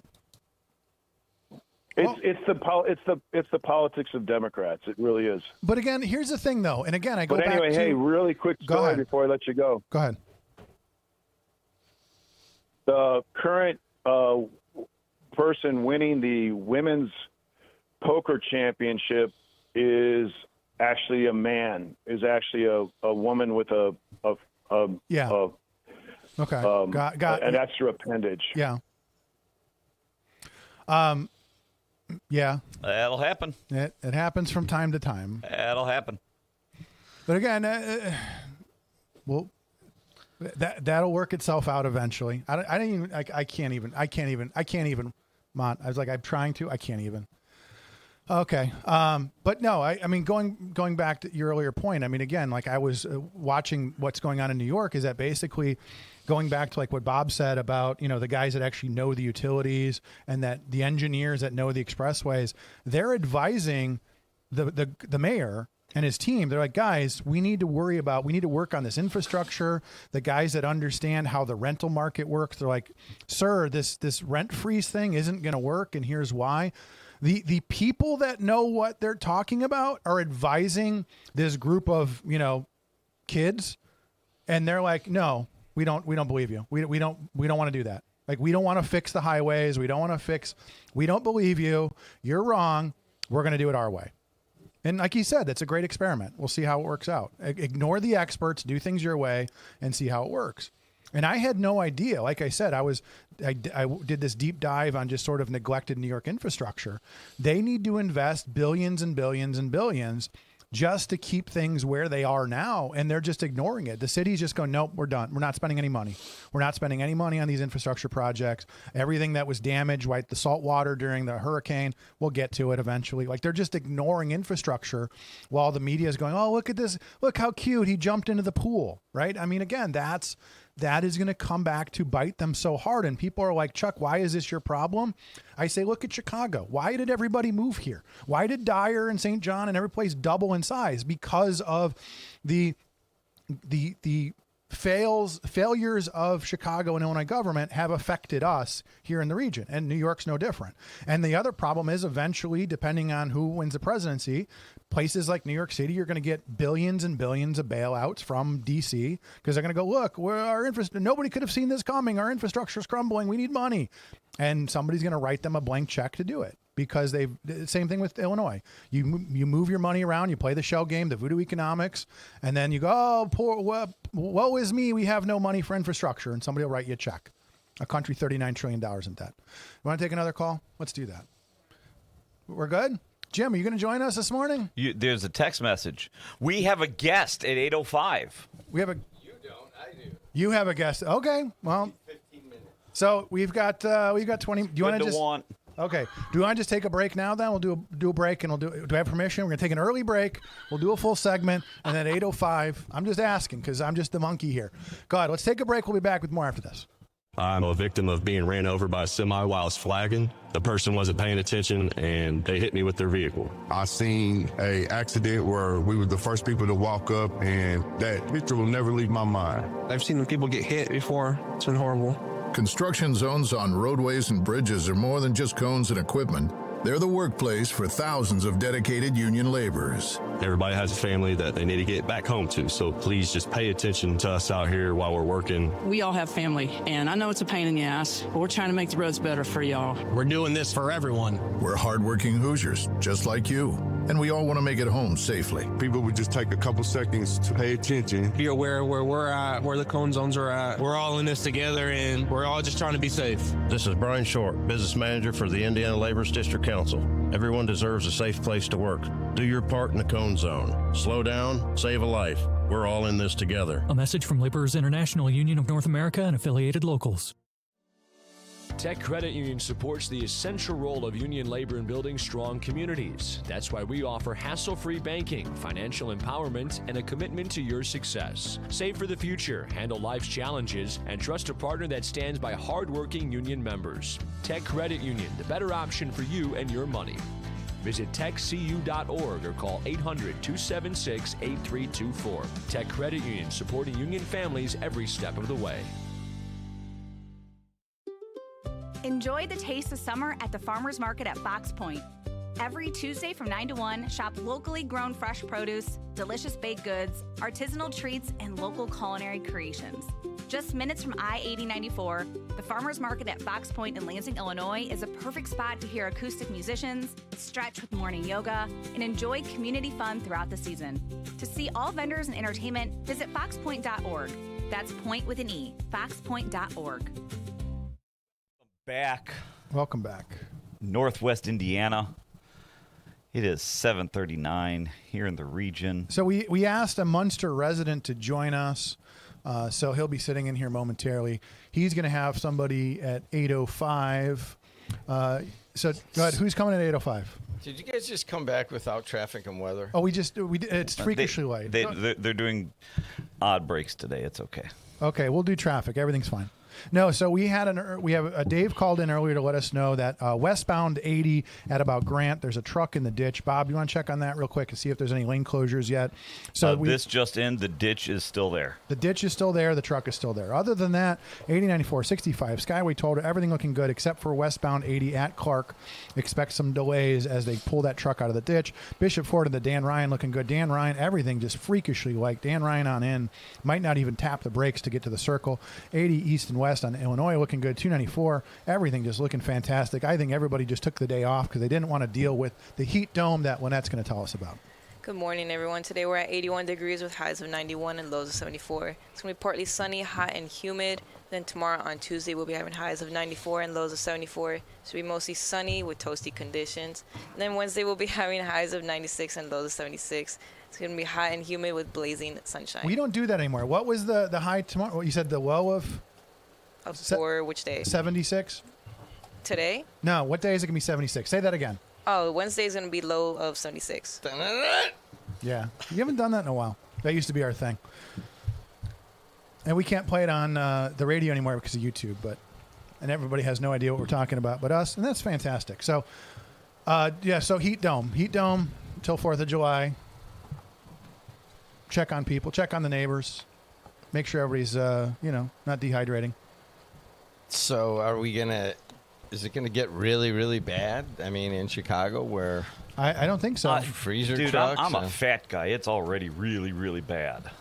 So we were just talking about that. He keeps his house at 80 degrees. Who does? Chuck. Because it's a terrarium. I acclimate, and that's how you acclimate. Okay. 80 degrees. How do you sleep? Wait, I don't want to know. Yeah. On top of the covers with nothing on yeah. it. Is that what you wanted to know? I don't want that. Just a cool breeze on the nether regions puts Chuck right to sleep. Hey, why did you ask me on here? I have a guest at 8:05. I will say this. Go ahead. When you have a guest, I like Eric Schultz. He and I served on the council together. Good guy. Yeah, on the Dyer Council, right? Good guy. So I have Eric Schultz of the British Petroleum Union, the Steelworkers Union that works at the operators and maintenance and all that at British Petroleum that are locked out. And they had a big protest downtown last week. On Friday. So I asked them to come in and talk about that a little bit and see where that's at. I'm talking 15, 20 minute That's fine. update. You just need to tell us. Do that from time to time. I think I try to get BP, but they just won't talk to me, and that's just how it is. So, I mean, let them tell the story. Big USW banner that we have flying in the background. You know, that is true. That you know, the local trade unions and oil workers, they all want to support the sports. They want to support the local brands, and we're open for business. But I met with them early. I don't know, about 8-10 months ago. They're like, "Hey, what do you guys do?" I go, "Well, this is what we do." And then they're like, "Okay, thanks, bye." So sometimes people take a look-see just to see who you are and what you do, and then, you know, they don't want to buy anything or sponsor anything. Kuziak brought something up that was kind of interesting. I don't know if you ever heard that part. I should probably cut it up.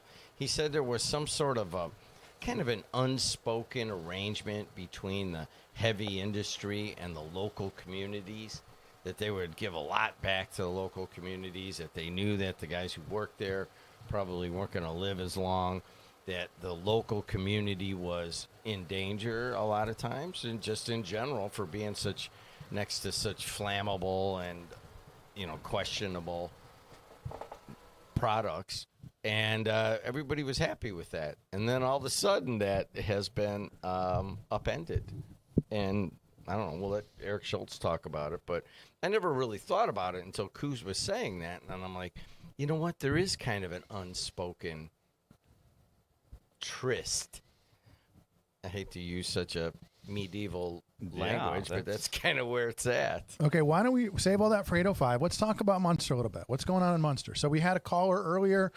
She was calling because we were talking about all of this, the transformational projects going on in Munster, and she lives in the neighborhood just south of Ridge Road in that area by Homan, and she talks about how, you know, it's changed the community. People are speeding through her neighborhood now, and she's talking. Yeah, she brought up the data center and things like that. So again, this idea that the community. So Munster, for instance, you know, there's all these ideas about making changes to Ridge Road, and ultimately, what you've done is when you start making changes like that, you end up just basically pushing traffic in a different direction. So a neighborhood that used to be quiet, now all of a sudden she says she's got people driving like 80 miles an hour through her neighborhood to, you know, instead of taking Ridge Road and things like that.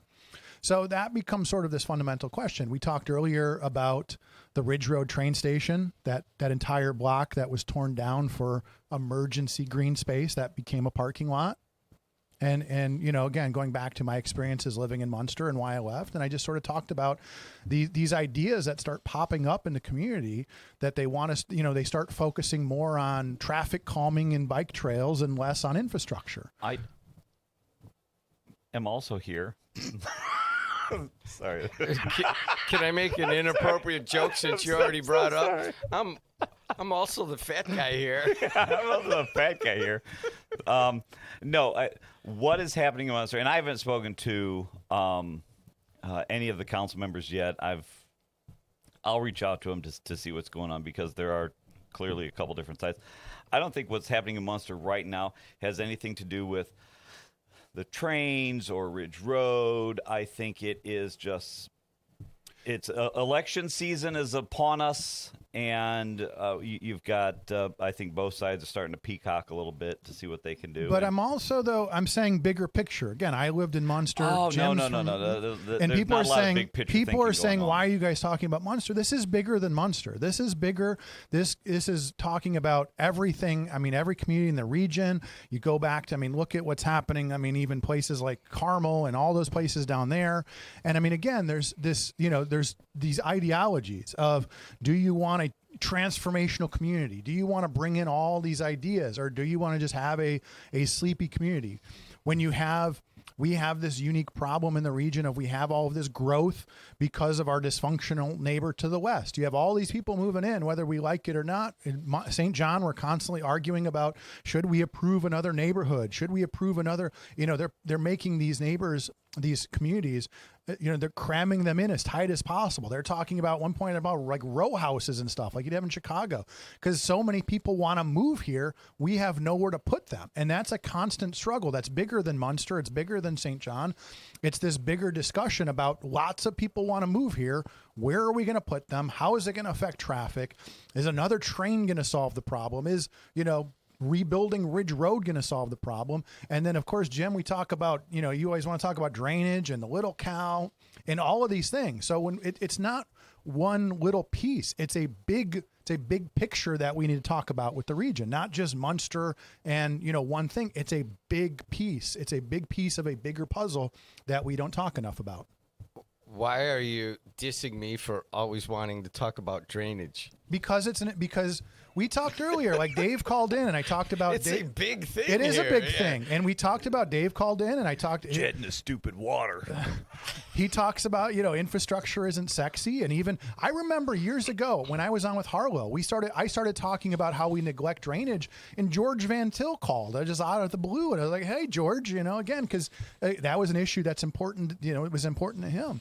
Do you know why I had to host on Thursday? By the way, you and everybody else, you guys are really helping me out. We agree. We're getting some Thanks. good, cool things done over the summer. We're working our butts off, and part of that is I'm not waking up, and basically it's about a 5-hour thing when you're all done from prepping the night before and doing the morning show and all that. The trick is you just don't do any prep. You're on the way here, you just peruse I can't YouTube do real that. quick. I am a That's how I roll. closet preparer, not a prepper. That would be my buddy in Wisconsin who has his own compound underneath 60 feet. And now you're like, that may not be the worst idea in the world. It may not be the worst idea. Give me your What address. was the question again? I don't remember because you. So you're talking about Munster, right? Like, why are people talking about Munster? What is so? I think what it really is that there is certainly political discord amongst council members. I've had Jonathan Peterson on here a number of times. You could tell from the beginning he wanted to shake things up, and it's almost like a kind of like a Trump thing where it's just do this, do that, do this, and people want that. People like that. Munster has been a staid community for a long time, and there are people that just are kind of angry, and he's able to motivate that, and that is brushing up against some folks who are kind of looking out for the long-term stability of an older community. But let's go back to, though, and I forget if it might have been Pete Visklosky, it might have been one of the consultants, somewhere along the way when people were asking, like, well, what if we don't, like there was a big discussion about, do we want the train in Munster? Do we not want it? And somebody said, this isn't about you. It's about the people that are going to come in after you. And I thought a lot about that because so basically, again, whether you're talking about Hammond or Munster or any community, this idea that, even you go back to the Bear Stadium, like, do the people in that neighborhood want it? Now we're talking about shifting it further south and how that's going to affect that neighborhood on Sheffield. So this idea of, do the people there want it? And they say, well, it's not for you. It's for the people after you. And so, again, this idea that you're the ones that built the community. You're the pillar. You're the ones that keep this neighborhood clean. You know each other. You guys built this community, and now we're doing stuff not for you, but for the next guy. And that was our earlier caller. She called in and talked about all the effects that all of these transformational projects are having on her neighborhood with people speeding and all this traffic. So again, we're building stuff not for you, and in the process, you're going to get fed up and move out. I mean, is that the goal? Isn't that what a lot of people are doing? I mean, right.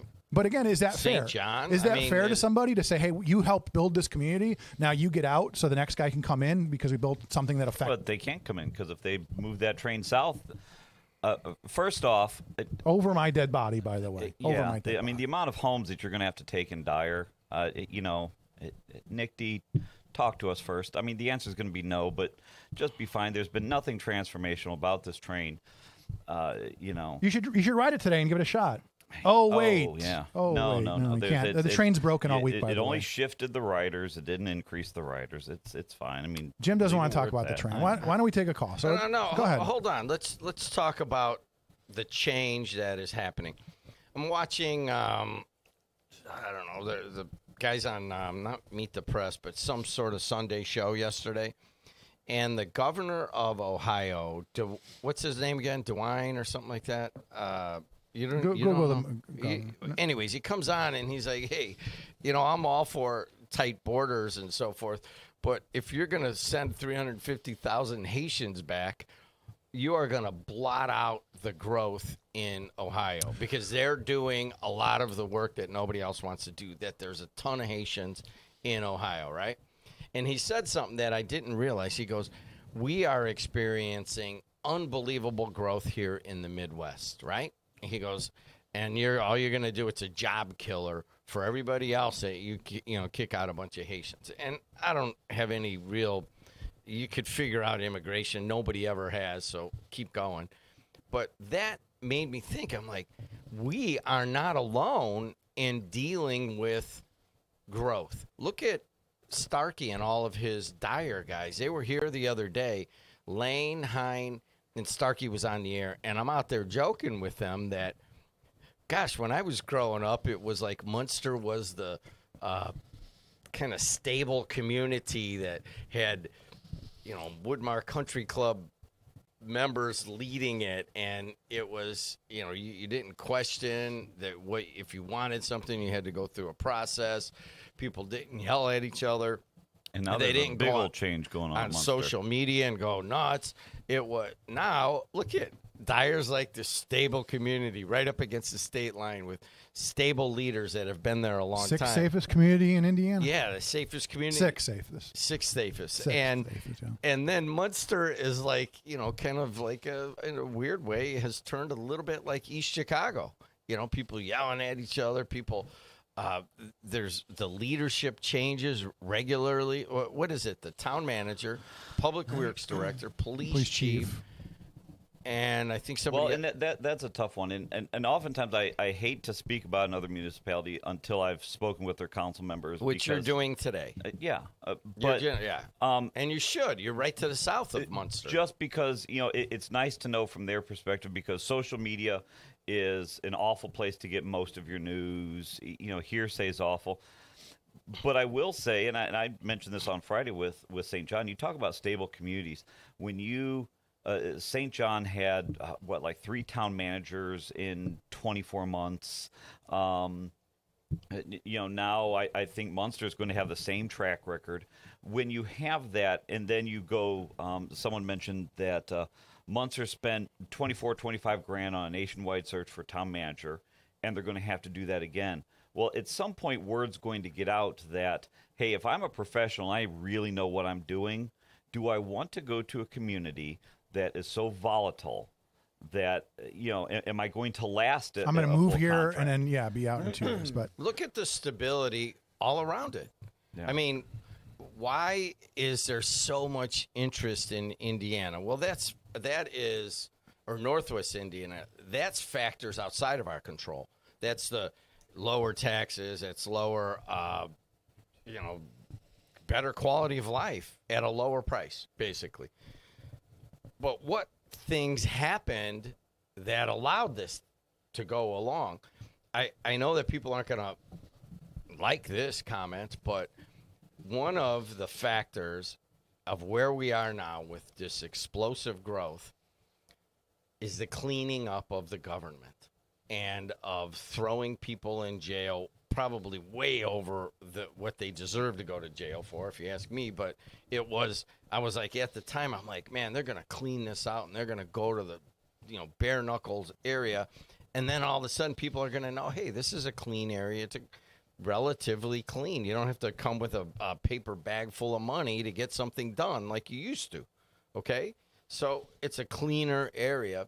And then there are some communities that have stability. They've got economic development. Look at Dyer. These jamokes are here all the time telling their story, building an arena. An amphitheater. With beautiful sound and lighting. Look at Hammond. McDermott's been there forever. He's got stable people in these leadership positions. Rick Rifa over in Griffith. Rick Rifa in Griffith. East Chicago. You could, however you go with the politics there. Copeland's been there a long time, and he kind of knows what he's doing, if you ask me. Look at Highland. You don't hear anything because they just want to be, quiet. You look all around, and then there's like one community that's like in Maine. Likes to get up let's power through some phone calls before we take our 8 o'clock break. So let's hear from you guys. 219-845-1100. Caller, you're on the air. Hey, you know, it's interesting you mentioned the train in Munster there, because I do remember the day when people actually spoke out and their opinion was listened to. And the Hammond Times would take a poll, and it was usually about 70 to 80% against the train. And then the Times, with their corrupt vision of hooking up with any greasy politician they possibly could, took the poll out of the paper and never published it again. Yeah, it and was now up. we're stuck with $2 billion of absolute waste that there's no increase in ridership. It only happened when COVID came and went. There's been a decline in that train for 21 years. Decline in ridership. What does that tell you, Jimmy? Nobody wanted it. You got to listen to what the people want. I mean, if they don't want a data center in Munster, there's so much on the board that's right their now. choice. Hold on, stop. There's so much on the board right now. You are litigating a topic that we spent 7 years on. Yeah. I mean, it's done. I literally understand how it came, where the mistakes were made, all the people's things, but what the heck, man? There's so much on there. You want to talk about the train and how it went down? I don't. You got anything else? We hold grudges, but go ahead. No, because you're going to continue to cheerlead for more money spending, which could be mistakes. You don't want to sit there and hold look. on a second. Who's Who's talking about Ridge give Road me down more to money 2 to lanes? spend? And then you want to know why you got booted out of office? I mean, you got to be kidding me, bro. Who are you talking to? Do you realize it's just 3 jamokes up here? You're going to continue to want more spending, and that's how you got kicked out of office. We're only Starkey's elected. What are you talking about? What, no, before you dump the call, what are your thoughts on Munster? Because I know you got some friends over there. I got many texts about this from him yesterday. Yes. Go ahead. What are your thoughts about Munster? What's going on in Munster? Give me your take. Good talk. We should do this again sometime. All right, thanks a lot. Sorry you couldn't be here Next today. caller. Good morning. Hey, Chuck. Yes, sir. Can you hear me? You can. Hey, can you hear me? Talk about cramming stuff in. Can you talk up a little? Can you talk up a little? I can hear you. I hear you, buddy. Can you talk up a little? I hear you. Louder. Yeah, can you hear me? How about now? Yeah, I talk up. All right. Bull. I'm not yelling. But anyways, Chuck, you talk about cramming stuff in. You talked about cramming stuff in. Who in St. John approved the 9,000 apartments that they're building by the gates of St. John off 109th with the same old 2-lane road, and nobody's going to be able to go anywhere with the light? That's the most ugliest, stupidest development I've ever seen in my life. Are they really building apartments in St. John? Is that a thing? I thought it was technically condos, but I mean, there's thousands of them. But here's the thing: to your point, what we talked about earlier. I remember going to a meeting that night where it was standing room. Crash the community. Well, hang on. So that meeting to litigate that was standing room only. I had to stand in the back corner. So when you have a standing room only meeting that I think went to damn near midnight, the people are upset, and they approved that anyway. So I mean, again, there's these ideas of so that becomes the question is, and again, I'm in economic development. I'm not in the town council or anything like that. But I think, and I'll say this publicly, I think that towns like St. John need to really, at some point, we need to stop and have discussions about how much more room do we have? And I know a lot of people will say, hey, you got to keep your assessed valuations up. You got to keep building. At a certain point, again, going back to quality of life, I can't send 5,000 more cars down a 2-lane road. 231 is going to be closed for a couple months to build a roundabout. Maybe that'll help traffic, maybe it won't. But you're right. At a certain point, we have to litigate this and go, how many more cars can I send down a 2? Am I going to fix the road first? Am I going to we're going to go after the fact and go, well, we should have seen this coming. We need communities like ours. Dyer doesn't have a whole lot of space left to put stuff in. Crown Point's finding space. We need to start having this, because even Crown Point's traffic affects St. John and Dyer and places like that. We had a developer come into Dyer about a year and a half ago with a plan for a 900-unit apartment complex on Calumet Avenue, and we quite literally laughed him out of the room. Didn't even get to a planning session or any type of public meeting. It was quite literally laughed out of the room. I don't know why. There's this weird argument out there that governments are responsible for creating every type of housing imaginable, and we are not. And now we're in charge of running grocery stores and things like that. Hey, hold on a second. Caller, where'd you grow up?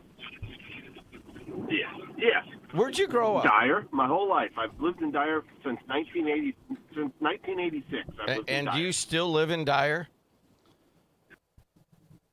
You moved. You moved south, right? Moved out to. Okay. Yeah. So now Dyer is almost kind of like part of Northlake County. So you moved south, right? Why did you move south? Yes. Why? Because it's just okay. All right, are you ready? I'm going to give you some truth serum. Ooh, I'm because excited. It's just crap coming in from Illinois. It's just crap. I don't even shop at the Jewel and Dyer no more, and it's just you just can't take it. Well, okay, so like I said earlier, hold on a second. Well, so the crowdedness, just like the Jewel and Munster. Just like the what?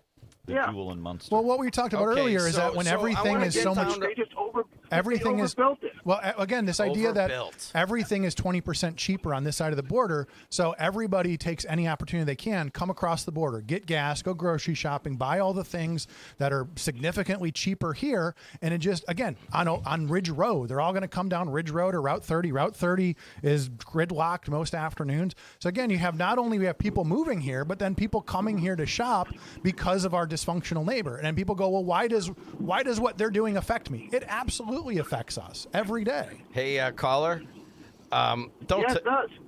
All right, we got to move on. I have a guess. You know what?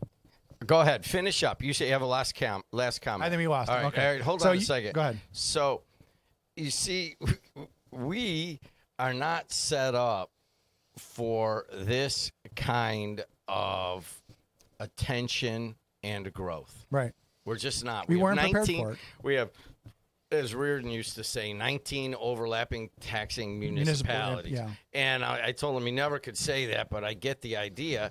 When you have that, and you have 19 town councils like Starkey's on, 19 planning and economic development like you're on, I mean, there is no. You want management of traffic flow or of water flow. Luckily, we got the Little Cal Commission outside of the normal political structure, and we're able to keep the water at bay for now. But we don't have a similar management of traffic flow.